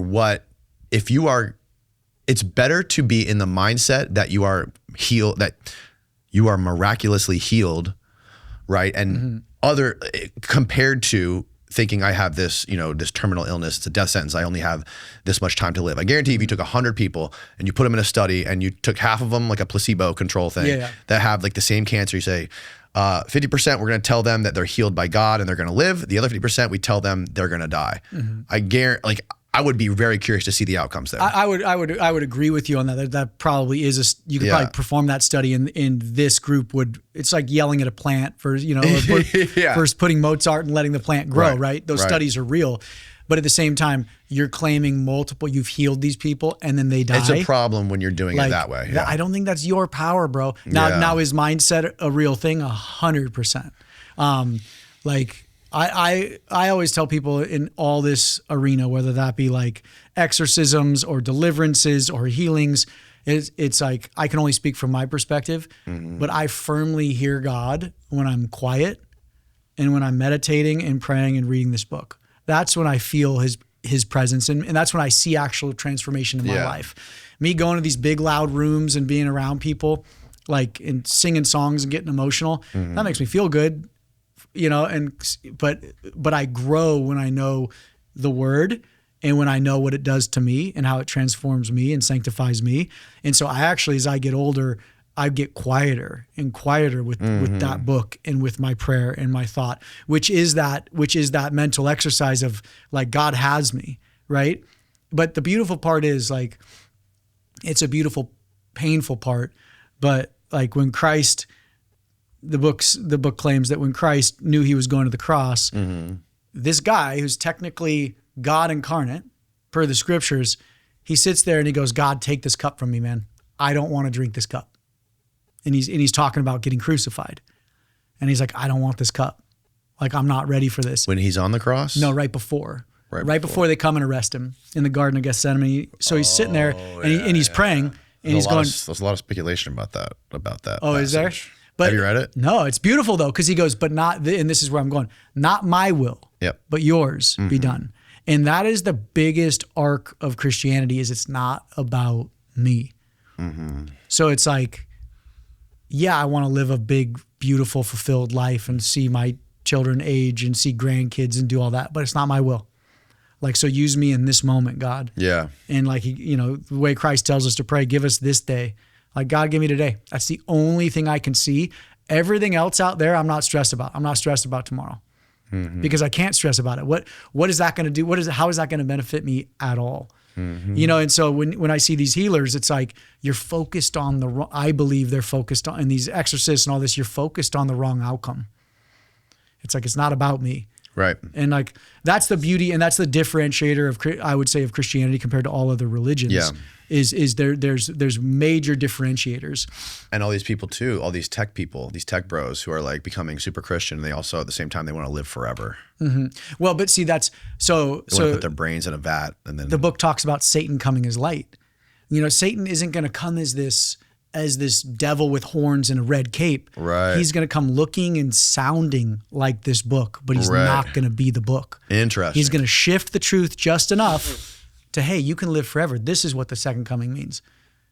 We need to build that third temple. This is the 1,000-year reign of Christ. Man has always tried to build empires. Right. And we're trying to build empires using Christianity as the sales tool. So there, I haven't done much research on Teal in Sacramento, or I'm sorry, in San Francisco, but I just see them. They see Christianity as a great sales tool. It's the next sales tool. Yeah. And you look at Trump, and you look at Hegseth, and you look at Huckabee, and they have such a twisted perspective on this book, and most Christians have never read it to where they can use it to leverage their own bias and their own gain. Is what's happening at scale. So that's why I always tell people, read the book, please. Just read the book. I don't care anything out of everything. Just read the dang book. Yeah, no, it's very interesting. I haven't read the whole thing yet, but I've discussed it with lots of people on this show before. And there was one passage, that passage you were talking about. I think it's Mark 14, where Jesus is in the park, in the Garden of Gethsemane, and it's like the middle of the night. And he's with a naked boy, and the boy runs away naked or whatever. When the cops come to arrest him, there's lots of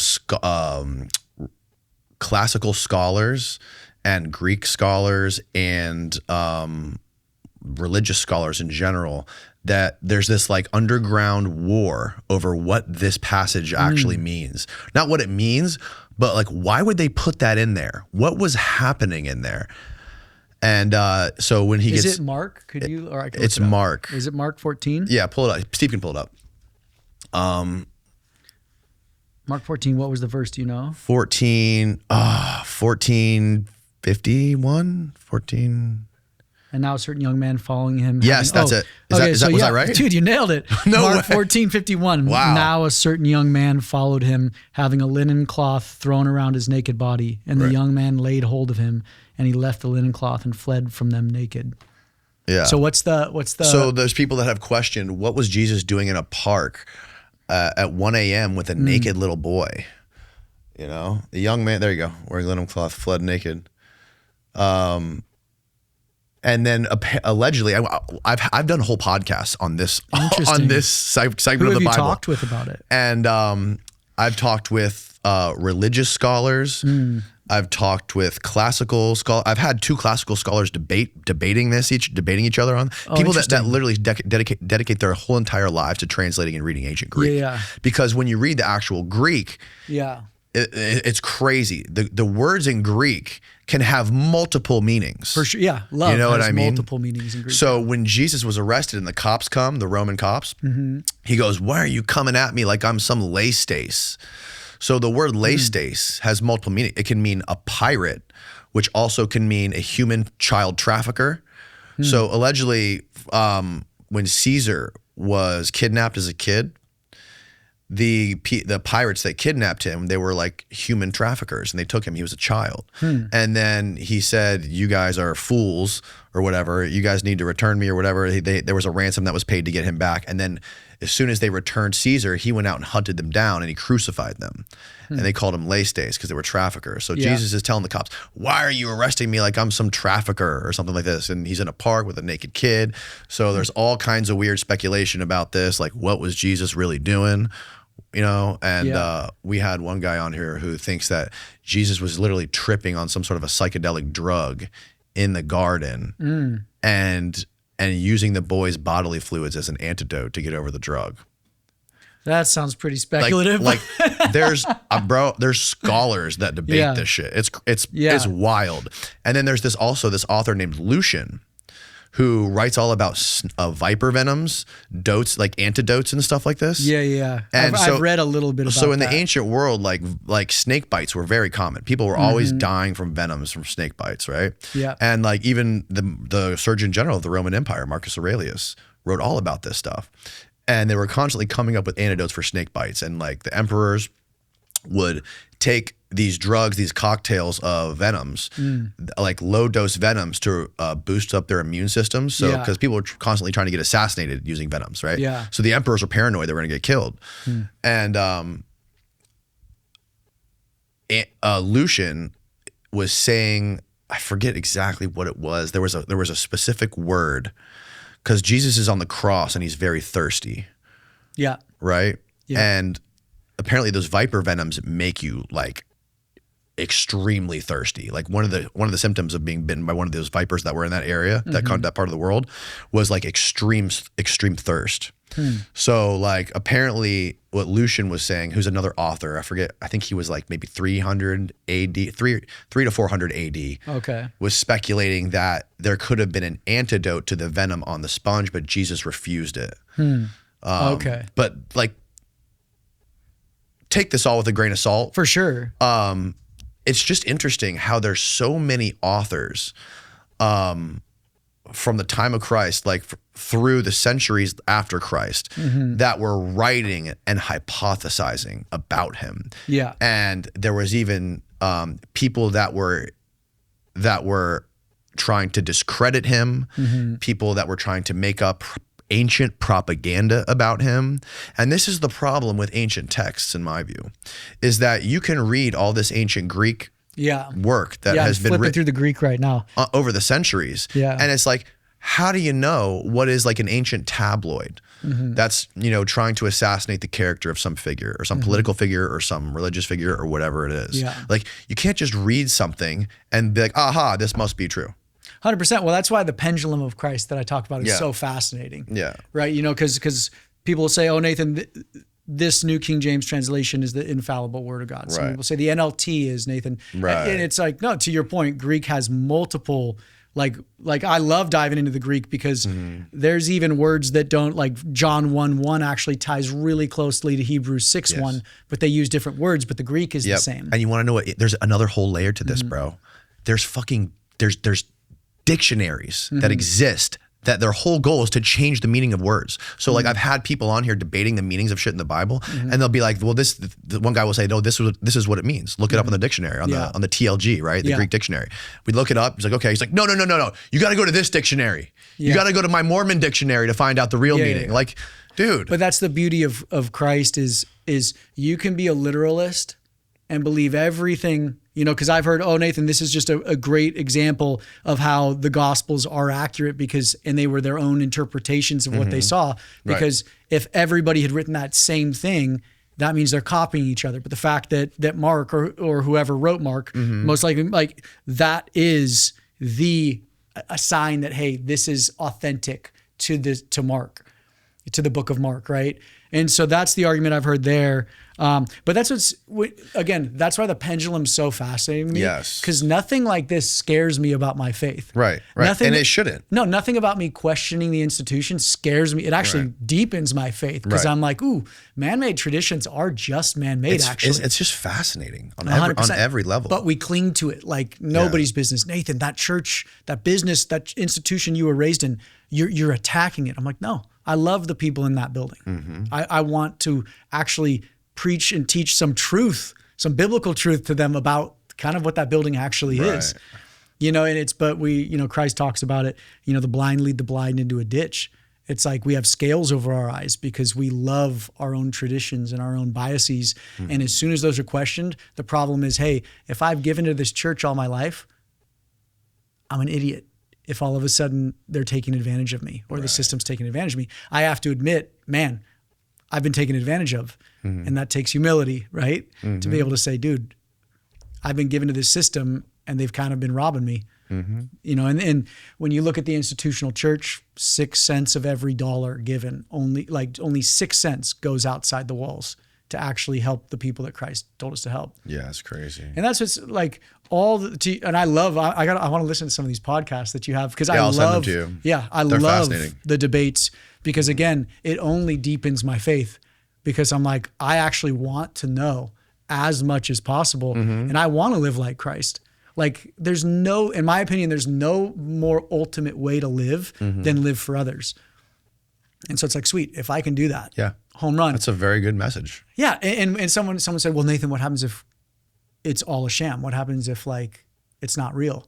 Right. Like what happens if you die and you just go dark? Well, how do you prove it? You can't prove a time machine. You can't, but I'm like, awesome. What a great way to live then. Right. I followed a book that, hey, there's no heaven, there's no Jesus, but I followed this book and lived for others. I'll take that any day of the week still. Yeah. And so it's like, that's where I'm like, you know what? I have my faith in Christianity. I got like, my faith has just been deepened, and the more I'm in this word and soaking in it, the more it radically changes my life. And so that's my encouragement to people in regards to Christianity and Christ is like, don't be afraid of it. Don't be afraid of verses like that. Right. I'm proud that you nailed it. Yeah, you can't. 1451. Right. There's been a lot of books critical of the Bible, and you know, the Bible, from what I understand, and I've heard smarter people than me explain that it's full of contradictions. There's, you know, lots of the stuff that's mostly testimony, right? Like unbelievable testimony. Like, you know, there's that guy Thomas Paine. I think he was a philosopher who wrote a book called The Age of Reason, where he does like a thorough examination of the Bible, and like he's very critical of the Bible. And he was one of the founding fathers. He was like close to Thomas Jefferson. And, you know, one of the cases he makes is like, oh, the Bible, you know, it's a book composed of testimony with anonymous sources with claims that are unimaginable, right? So he's like, he uses the example, like, imagine you're in court, or imagine you're in your everyday life. Are you going to believe somebody's testimony just based on the fact that they told it to you? Now, claim that the testimony came from an anonymous source. Now, claim that testimony that came from the anonymous source is that somebody moved the sun and the moon. A human being was able to move the sun and the moon or have a conversation with God. Like, that's what the Bible is. It's composed of testimonies that are like that. So, like, some people, like, they want to just look at that, like the hard materialist view of the book. And that's the reason they can't believe it, or they want to call themselves an atheist or something like that. But for me, it's like, you know, I'm in the boat where I don't believe and I don't not believe, right? I'm just fascinated by it. 100%. And that's a great place to be. And in regards to the contradictions in the book, I find it a fascinating study. And I talk to lots of Christians who I firmly respect who believe this book is the infallible word of God. And I play with them. I'm like, okay, Judas died. How did he die? He died 3 different ways. Right. I don't think you can die 3 different ways, right? You can only die one way. Like, did he hang himself? Did his guts explode in the field? Like, how did he die? And in my opinion, those subtle differentiators in these stories, if the 3 of us go out to dinner and we walk around downtown, our 3 stories tomorrow when we write them down will be slightly different. Yes. And so that's the beauty of it. Is it's like, to me, it confirms the authenticity. It doesn't mean, Nathan, like, look at every small nuance that is actually a contradiction, because these stories do contradict each other sometimes. But when you look again, the story of the Bible is one story. It's creation. It's, are we created or are we chance? Right. I think we are created. And I wrestled with that for 30 years of my life. And then the fall, like, there's an inherent sin, I believe, like, baked into humanity. I do agree with that. And like, I firmly believe that. And so, okay, Yes. what's the outcome of that? That's interesting you I say want that. to redeem myself. Like, I want to be redeemed. And I can't redeem myself. My creator has to. That's the story of this book. Yeah. And that's it. And then all the other nuance, the translation issues, the hiccups in humanity and how we've leveraged and weaponized this book, I'm all for all those discussions. Because at the end of the day, the book's about one story. And like, that's what I love about it. But we get so obsessed because a lot of the times, I always say, people have their, and my Christian friends love to hang me on this. I'm like, I think there's a big difference between belief and faith. So belief is, I believe this. So my understanding is rigid. This is my belief. It's usually a bias that you're raised in. Like, I was raised in a non-denominational church. I was raised, sex is wrong and drinking is wrong and cussing is wrong. And I was raised, follow the rules. Follow the rules. And when you get married, you have a ceremony and you do this and you sign this contract. And that's my belief structure. But faith, when you have faith, you're looking only forward and you're saying, God, you've got me, like, teach me, pour into me. And you're not afraid of conflicts. You're not afraid of constructive criticisms or even outright, individuals arguing against your point. Because you're like, hey, like, my God's got me and I am created. I do firmly believe that. So other than that, it's like, I do think some of the people like that too. They also do Christianity a disservice by acting like that. It's like you're acting like a fool. I had a guy on here once, this one of those exorcist dudes, who we got into a back and forth about drugs, and he was making the case that he was trying to argue with me that drugs were the devil, and if you use drugs, it's an apostasy. You're going to go to hell and all this stuff. That's not what God would want it. And then I was like, well, what about legal drugs? What if they're legal under the Constitution and they're being used to cure ailments or like things like PTSD or cancer or whatever like that? It's like, oh, well, that's a different thing. Don't try to play that game with me. Oh my gosh. And I'm like, also, how come every time I get really high or smoked a ton of weed, all I think about is spending more time with my kids? Yeah. Is that the devil? Yeah. Or put that illegal substance against a legal substance like alcohol. Right. A lot more people die from alcohol. Oh yeah. That's an interesting one. Yeah. I do believe. My point is, like, people like him. Yeah. They bastardize it and they paint it. They give it a bad name. Yeah. Well, because it's a legalistic faith or a legalistic belief. Right. You follow these rules, you're good. Yes. 100%. You're going to get into heaven. It's like, I don't really care about heaven, to be honest. Like, when Christ prays, when he tells you how to pray, he goes, thy kingdom come, thy will be done on earth as it is in heaven. We're trying to bring heaven down. And I think we can do that. I think there's moments where heaven comes and clips the earth. Like, what do you think happens when we die? I have no idea, man. I'm excited for it. It's the last great adventure. Like, I've lived a pretty cool life, pretty wild life. And I'm like, it's going to be the biggest adventure yet. Yeah. So you don't think there's a heaven? No, I do believe there's something, but I don't, right? I don't think the streets are paved with gold. Right. Like the Psalms, and there's beautiful stories in the Bible about the streets being paved with gold, and it's more beautiful than you can imagine. But you're talking about the quote unquote God that made gold. Like, I think a lot of these stories are poetry, and it's like, when the author was sitting there writing, what is the most beautiful thing he could imagine? Streets of gold. Do I really think my God, who, when I've seen my a child be born and just weep over that, that is so much more beauty. Like there's so much more beauty in that moment than in every street in America being paved with gold. I could care less about gold. So do you think my God, who would give us glimpses of heaven like that, would be like, okay, I'm going to pave my streets with gold? No. It's like, I have no idea what that is going to be like, but it's going to be, I use this analogy of like, I think our God is a loving being who gave part of himself in us. That's the breath of life in man. And I think when I die, my breath's just going back to him. Like whatever sliver of him that's in me, it's going back to him. And I've seen a lot of people die. And I've seen footage from ICAC officers actually, where they show me murder victims, and you'll see a mist rise off some of the bodies. Whoa. And it goes, what? Yeah. So he's like, check this out. And there's literally like a white mist that hovers and then goes like the soul. Something. That's wild. Yeah. And I'm like, see, and I'm like, that's that energy going back. That's that sliver. And I'm like, who am I to be like, okay, God, when I get to heaven, I want to surf perfect waves. I want to sing and have fun. No, dude, he just wants his energy back. And I'm stoked. I'm like, let's go. Right. Like, bring me home, whatever that is, But until then, I want to live like Christ. And whatever happens up there, I don't know. Like whatever happens in Revelation, I'm not the foreseer. I'm not a prophet. I won't. It's just interesting to think. Have you ever done psychedelics? No, I've, in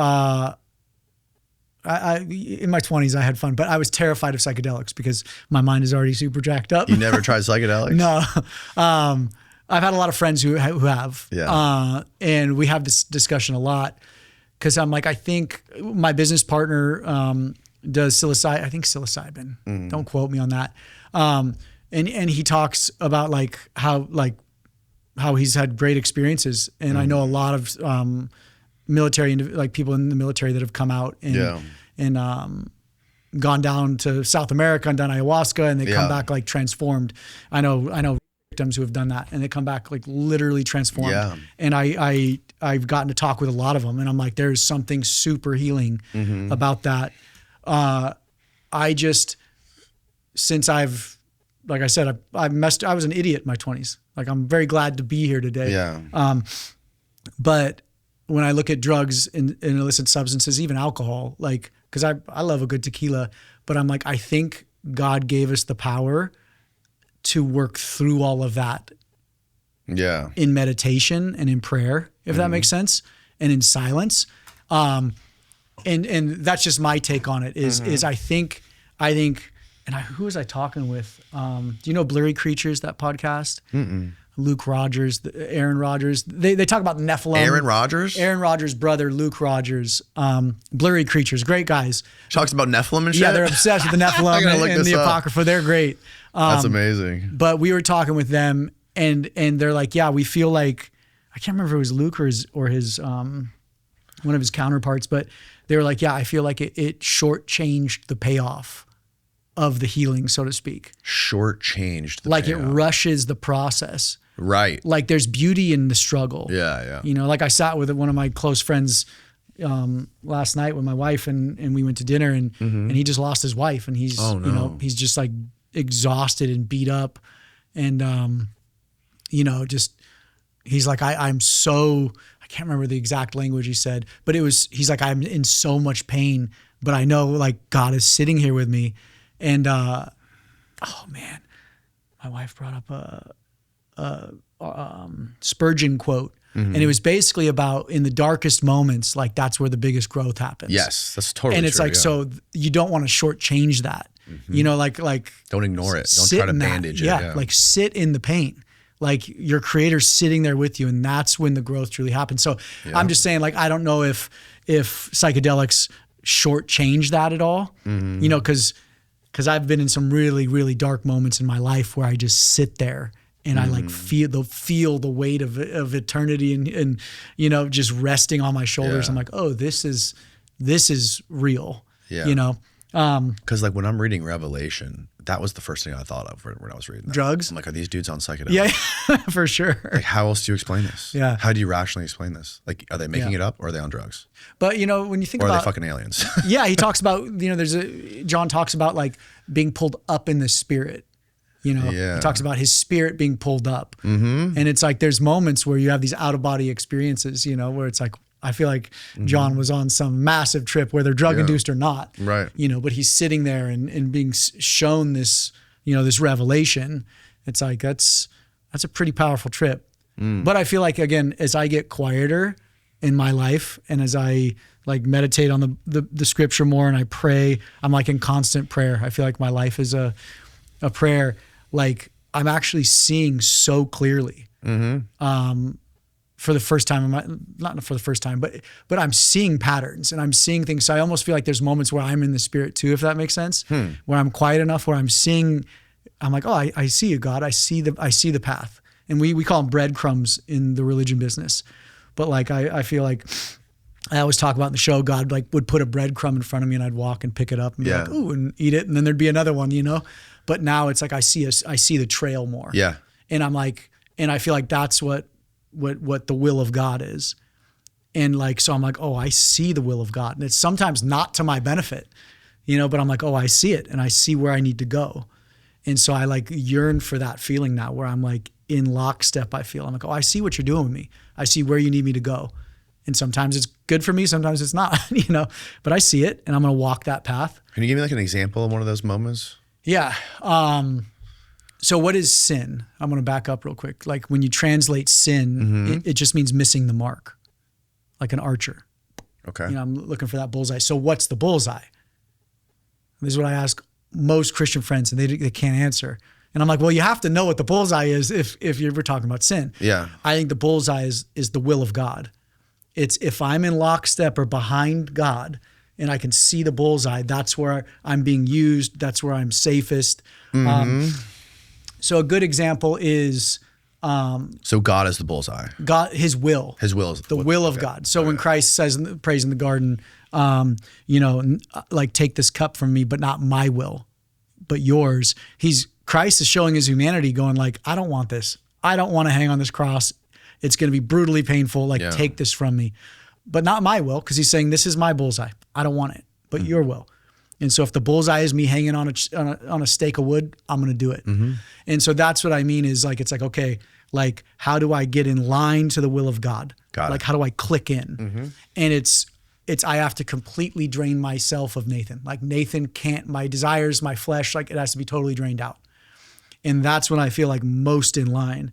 And so it's literally like a meditative state for me. It's like when I feel I don't have to do anything, if that makes sense. Like I have my skills. I'm a filmmaker. I'm like, I love people. I want to help. But so it's almost like when I feel myself be pulled. Like a flow state. A flow state, exactly. Like it's that moment on a wave, exactly, where you are so locked in that you're not thinking. You're watching the ribs of the wave come up, and you're just like, you feel your rail and you're not doing anything. Like you're just leaning into it. Sister Rosemary talks about it in the Religion Business season 1. She's this Catholic, what would she be called, a mother? I don't even know, out in Uganda. And she took a vow of celibacy, a vow of poverty, and a vow of charity. And I mean, like, this woman is just like amazing. And wow. And she pulled, like, she would, all these young women that would be abducted, these kids that would be abducted in Gulu and in northern Uganda, they'd be taken into the rainforests and they'd be turned into child soldiers. The boys would be turned into child soldiers. The girls would be taken on as child wives. And so she basically said, hey, any girl that wants to come out of that forest, you have safety on my convent. What episode is this? She's in 3 of the 7 episodes. Okay. Episode 1 and 2 are like super legal. So you learn that you got to learn the architecture, but then it starts speeding up. Got it. 3, 4, 5, 6, and 7 are super adventurous. But so now she's got like 300 women on her convent and their kids. And I'm like, how much does it take to run this whole operation? And she's like, I don't know, like $80,000 a year. And I'm like, wait, what? To run this multi-acre facility with schools for the kids and the women are learning trades. I'm like, this is cool. But she goes, Nathan, I'm like, how do you pull this off? And she goes, I don't know. And I'm like, what do you mean you don't know? And she goes, I don't know. When I see a need, I fill it. And I just step out into the unknown. And so this is that flow state. And I'm like, what do you mean? And she goes, yeah, if I see something, I feel led to do it, I just do it.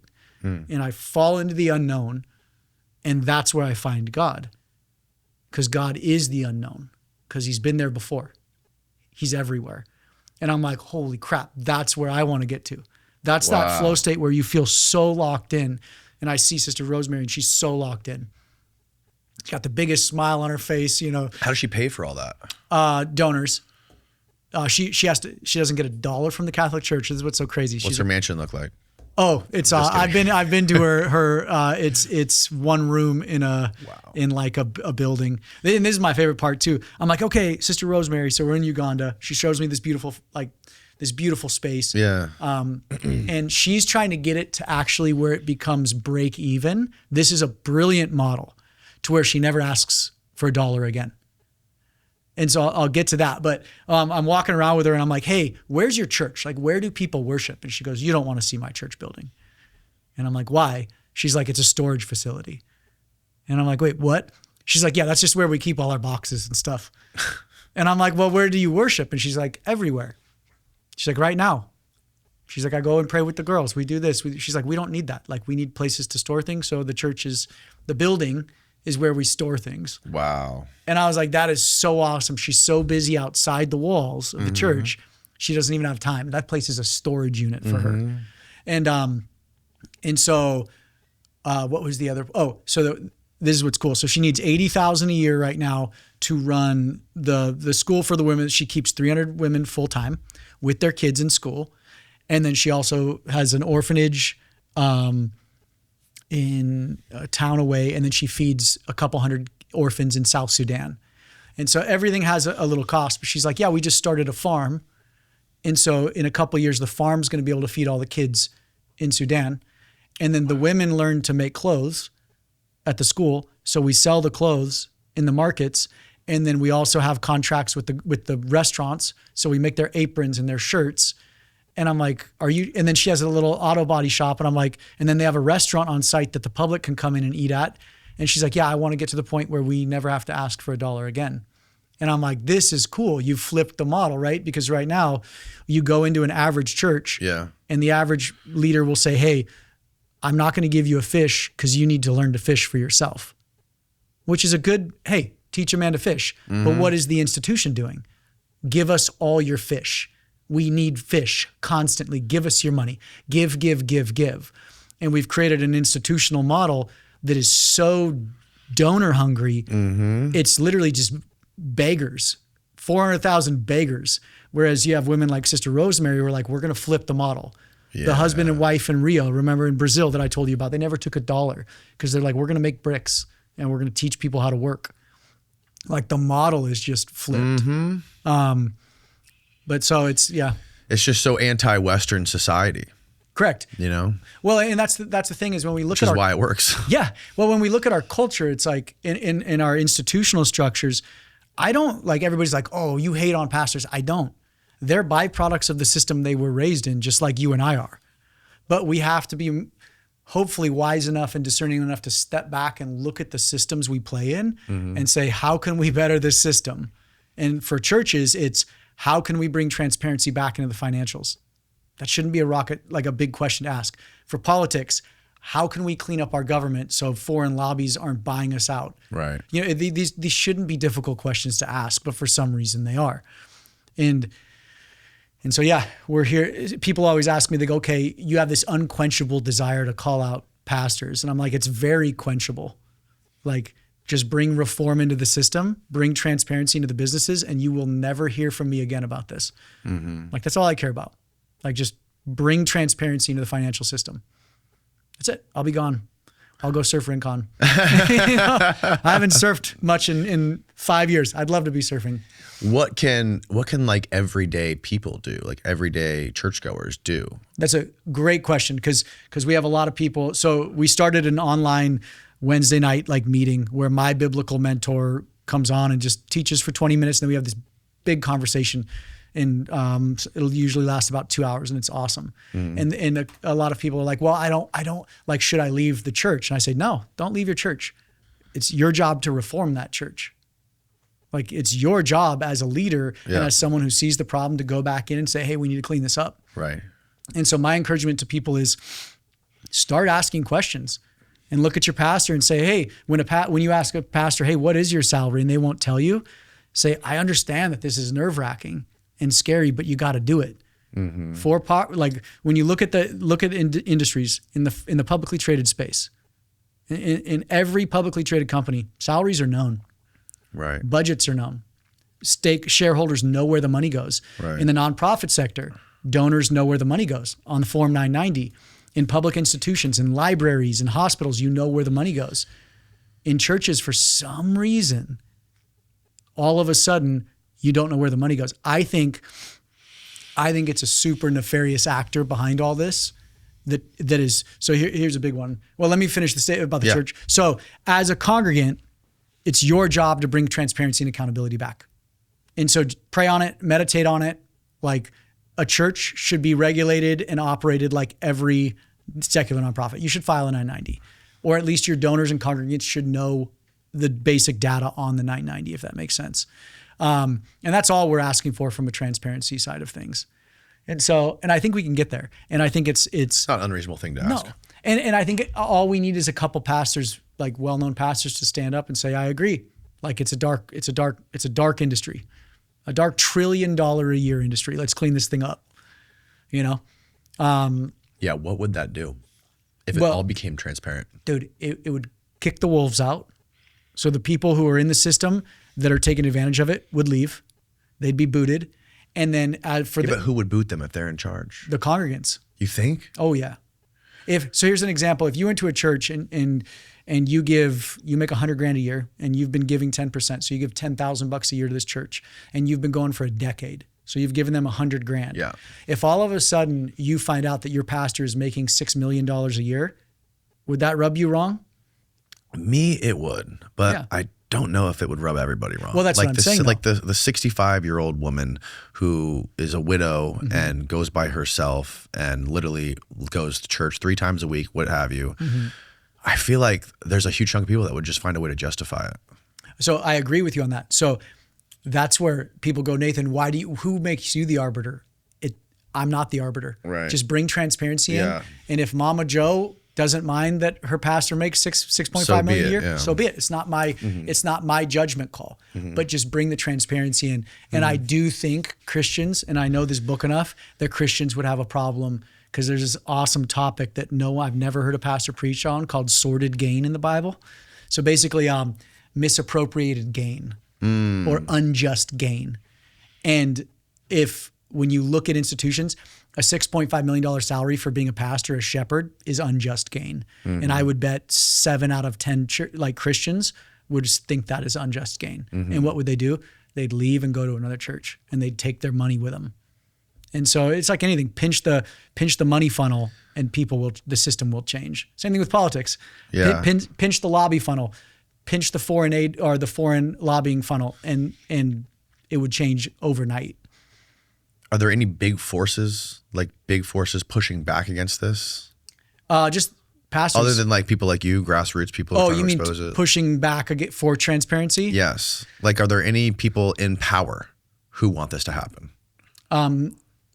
Yes, but it's quiet, because they understand the handshake between politic and religion in America.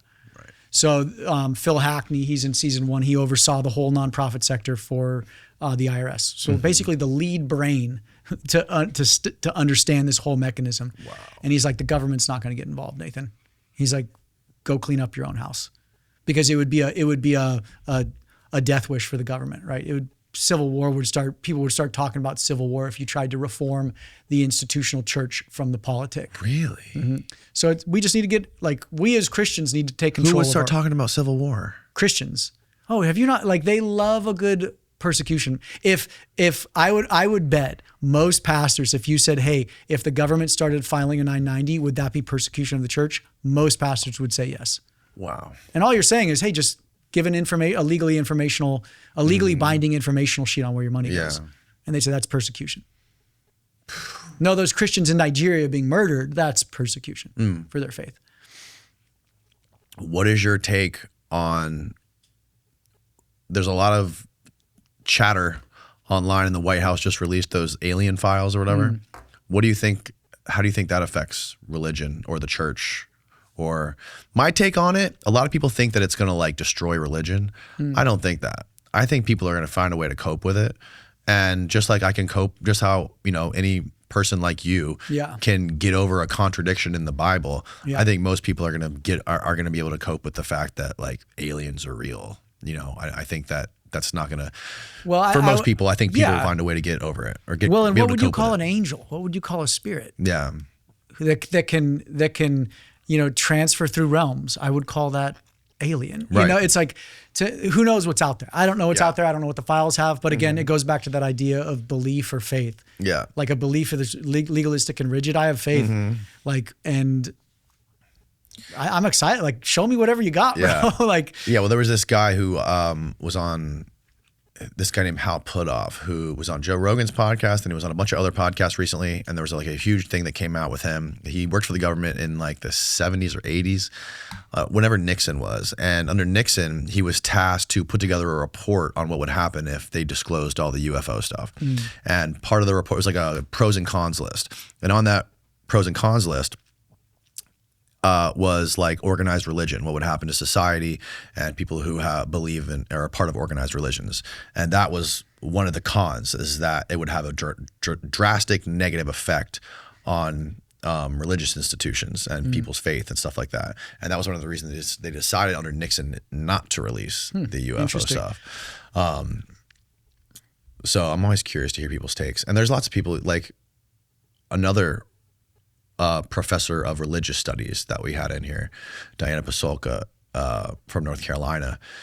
She is of the belief that a lot of the stories in the Bible and stuff, even stories that were taken out of the canon, she thinks that they were likely the same thing that we're seeing in the sky now, whether you want to call them angels or whether you want to call them UFOs. Yeah. She thinks a lot of that same stuff is probably a lot of the same stuff. well, have you read the Apocrypha or any of the apocryphal writings? No, but I heard it's great. It's amazing. Like, you got to realize the Apocrypha was in the Bible until 200 years ago.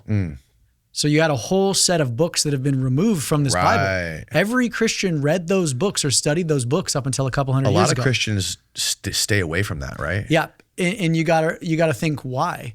You know, it talks about dragons. It talks about all sorts of things. Right. Christ actually quotes one of the writers in the Apocrypha, and so that's my favorite play. Is like, for my Christian friends, I'm like, well, don't you want to read the guy Christ was quoting? And they're like, nope. Who did he quote? I think it was the book of Sirach. It was a parable about, I believe, I can't remember. It was a parable about a flower. And basically this guy, I don't want to butcher the story, but makes cakes. Yeah, he makes cakes for, I think, the needy. And it was supposed to be for his daughter's wedding. And he goes back and the flower just keeps magically appearing.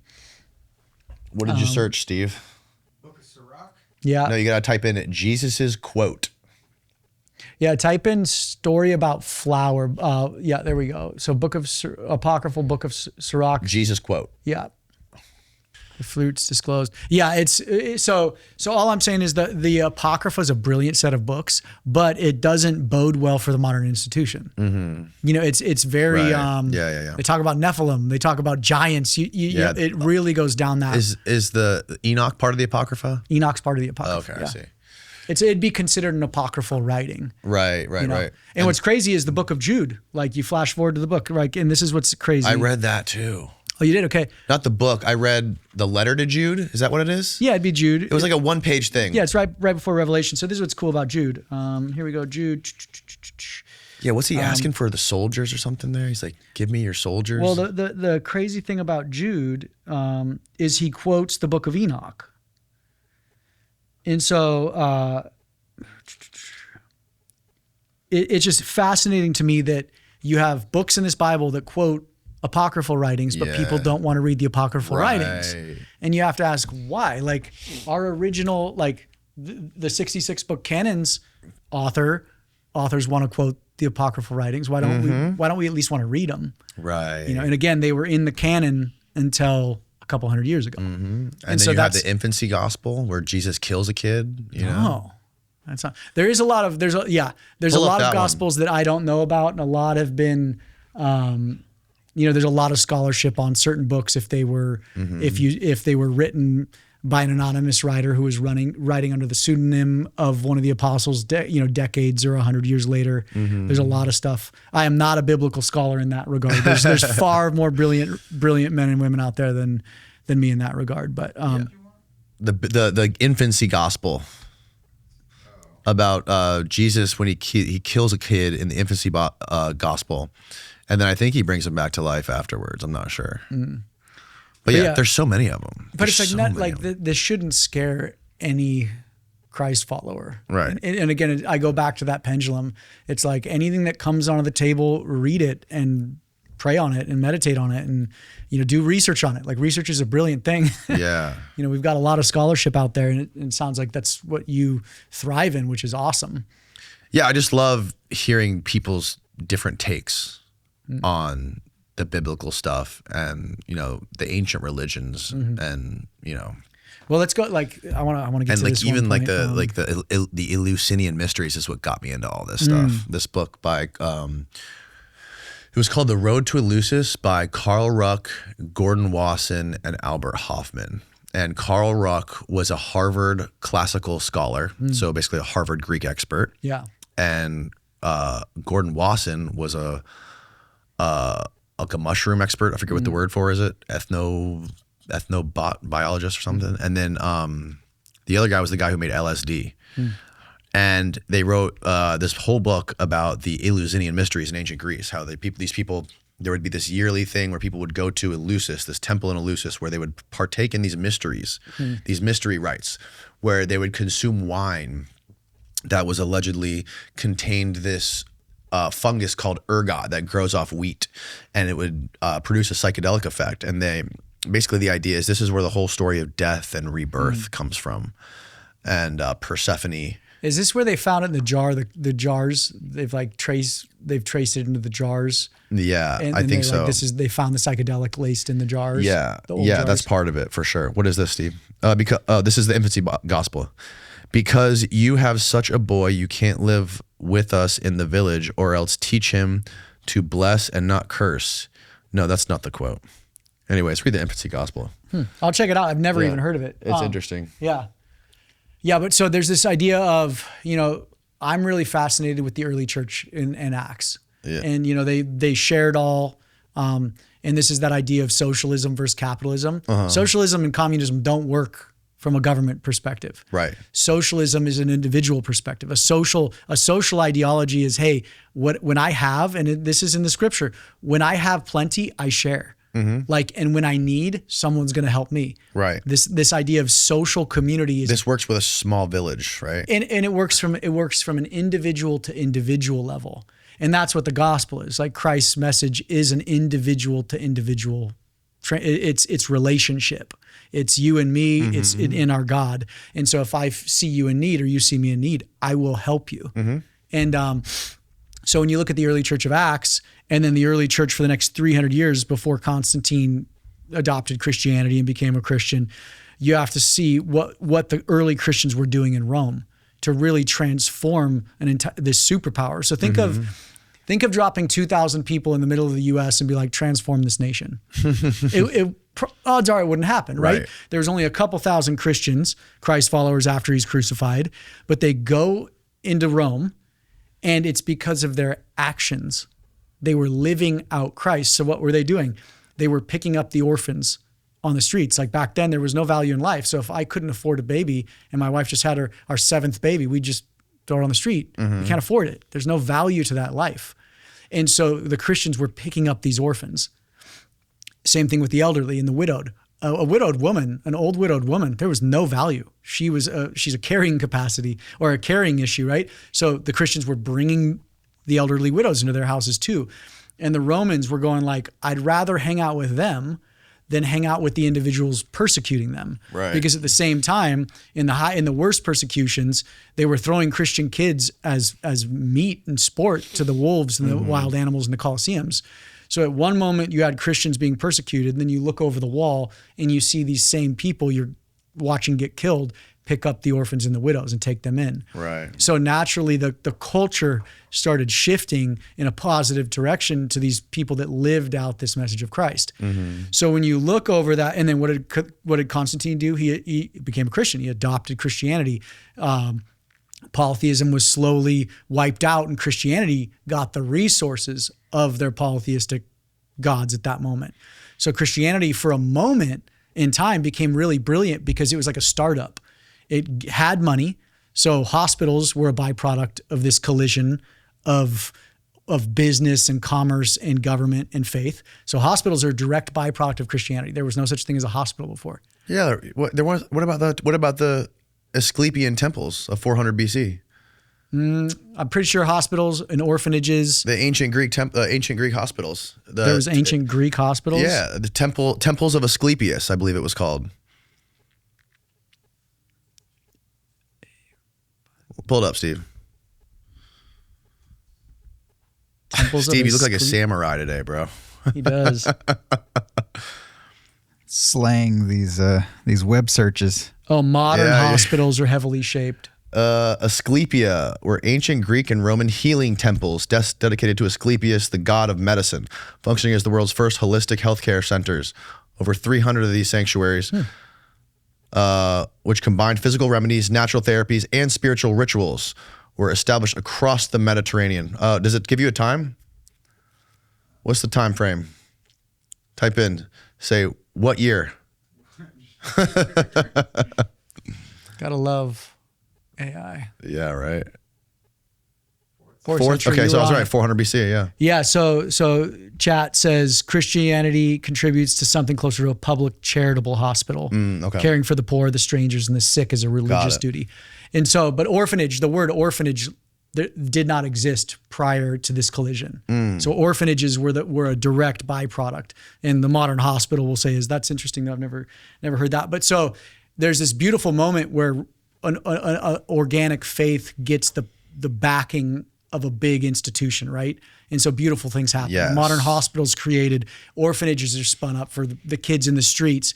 But then what happens is it naturally corrupts. Yeah, look at fucking people who own hospitals today. Like, oh yeah, this same story permeates into every industry. Yeah. So when you look at Christianity in early Rome, it was actually dangerous to Rome because it transformed this simple religion that had no real money, no real power, transformed the biggest superpower of its time. You look at, but before the war in Iran, the Ayatollah, one of the top national security threats for Iran was underground Christian churches. The Ayatollah came out and said this. You're talking about underground Christians who have no money, no resources, will be arrested, sometimes you get the killed. death penalty for that, yeah. Sometimes killed, but that's a national security threat to Iran. Yeah. And they have no muscle, they have no flex. And so when you look at America today, Christianity and Islam, they're both dangerous. They're dangerous faiths because they transform empire. And so and this is where I was talking about that, I think there's a nefarious action behind the current religious institutional structure in America because it's kneecapped every faith. So Islamic mosques, Jewish synagogues, Buddhist temples, and Christian churches all have to adhere to the same 14 points from the IRS to get that religious exemption. And so you walk into a mosque, it's identical to a Christian church. And it's because they all are ran off the 14-point checklist, which was created by the IRS. And so what that means is you take the teeth out of religion when you look at the 14-point checklist. You need a building.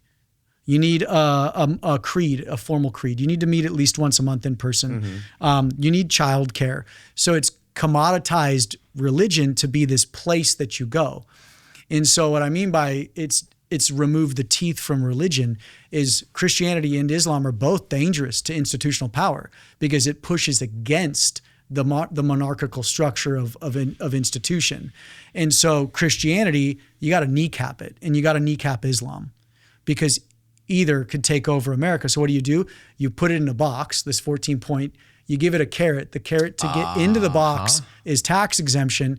And now the box just sits on a shelf. Everybody goes to their because they church. need you and you need them to survive. So you've taken the teeth out of religion in America, and now it's a consumerist adventure. Well, whoever did that was a genius, not in a good way. Exactly, because religion, again, true religion is dangerous to institution, both Christianity and Islam. And so it's that quote in the beginning of your doc is the best about how it started as a. You could probably repeat it better than I did. In ancient Greek, I've been so busy. In ancient Greece, it was a spiritual practice. Yeah, and then in Rome, it became a culture, philosophy, and then culture, and then ancient Greek philosophy, Roman Roman culture. And then basically an empire, an American enterprise or something like that. Religion to enterprise. It's the chaplain of the U.S. Senate said it. Chaplain. Yeah, that guy was on it. He nailed it. Yeah, it was a very powerful statement. And it's true. Richard Halverson. In the beginning, the church was a fellowship of men and women centered on the living Christ. Then the church moved to Greece, where it became a philosophy. Then it moved to Rome, where it became an institution. Next, it moved to Europe, where it became a culture. And finally, it moved to America, where it became an enterprise. An enterprise, right. Yeah. And it's a box on the shelf. So any political leader, right or left, can pull that box off and utilize it and say, hey, my people, we need to do this. And if you don't know that book, and only 13% of Christians have ever read it, you're going to think, cool, this is what I need to do. This is what the dude behind the pulpit is saying. I need to do this. Oh, dude. It's crazy. It seems like this whole thing is almost too big to take down. But I mean, the way you're explaining all this stuff and shining light on it, I think is fucking brilliant, man. And thank you for doing this. And tell people about where they can find your work, your documentaries, and then about your upcoming stuff. We just partnered up with Tucker Carlson. Oh, really? And so you can find the religion business on TCN exclusively for the next 3 months. Oh, no way. So yeah, that's awesome. It's going to be cool. Cool. We'll link it below. Yeah, link below. And when's that new one dropping? So season 2, episode 1 is going to drop around end of October or November. And it's big. And so we're dropping. Is the whole thing already shot? Already shot, cut. So season 2 is a rolling release. So we have a full-length documentary dropping every 6 months. Oh, so the first documentary is on child sexual abuse and ritualistic abuse. Episode 2 is on homelessness and prison systems. Episode 3 is on foster care and elderly. And episode 4 is on the collision of church and state in D.C. Whoa. And that one's going to drop during the primaries, the 2028 presidential election. Whoa, dude. Yeah, we're here to reform the church. That's heavy. Yeah. That's very heavy shit, man. Yeah. I don't know. I mean, the 2028 election is going to be crazy because you're going to after this, I feel like, I mean, if you ever spend any time listening to Tucker, he lays this all out amazingly. Yeah. I mean, Tucker's like such an anomaly because he was literally like the headline act at the Republican convention or whatever, him and Hulk Hogan. Yeah. And now he's like the one person that is like calling out all of like the crazy stuff that people voted for that they feel like they were betrayed by his administration on this stuff. And with the foreign aid stuff and this religious stuff, because it's all tied together. Yeah. It's so intertwined how they're trying to use the religion to promote the foreign wars and all this stuff.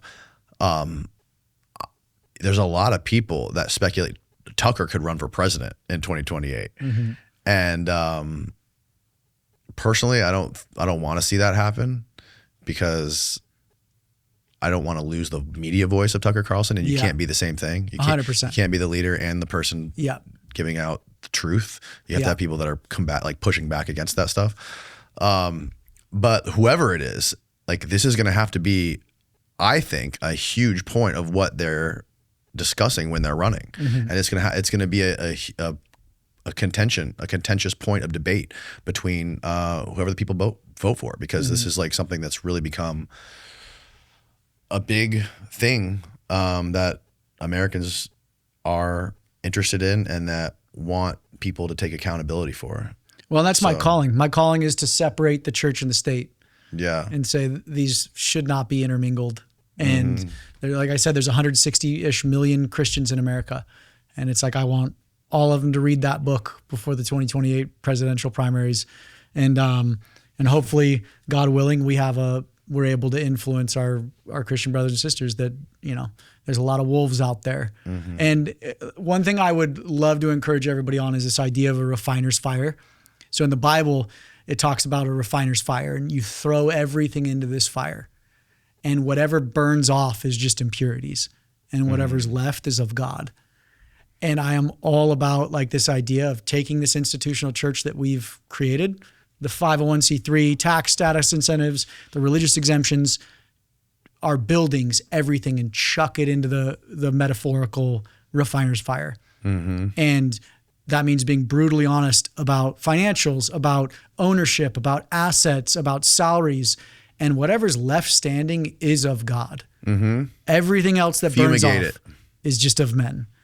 And Christ talks about in 3 of the 4 Gospels, one of my favorite quotes is he say, "You honor me with your lips, but your hearts are far from me, preaching as doctrine the precepts of men."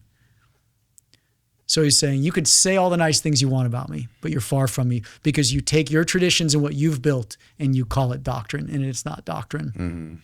And that's the most, like, if I could leave everybody with this, don't be afraid. It's like it's like Abraham putting Isaac on the altar in the Torah. Like, we got to put everything on the altar. And that's how you swing in line with the will of God we were talking about. Right. It's like, it's all yours. It's not mine. It's all yours. So then all of a sudden you're like, when you put it all on the altar, when you throw it all into the refiner's fire, you're trusting God that everything, the impurities are going to burn off. And that's a beautiful, beautiful like time in your life and in the church's life, because new growth happens, dude. Wow. Wow. Well, I'm going to keep reading my Bible. There you go. Backwards. And we'll keep in touch. We'll have to do, we got a Patreon. We should We probably got a do couple it now. Patreon questions for you. Cool. But that's a wrap for the podcast. Thank you, brother. Cool. And we should do another one down the road when the new one comes out. 100%. All right. Good night, folks.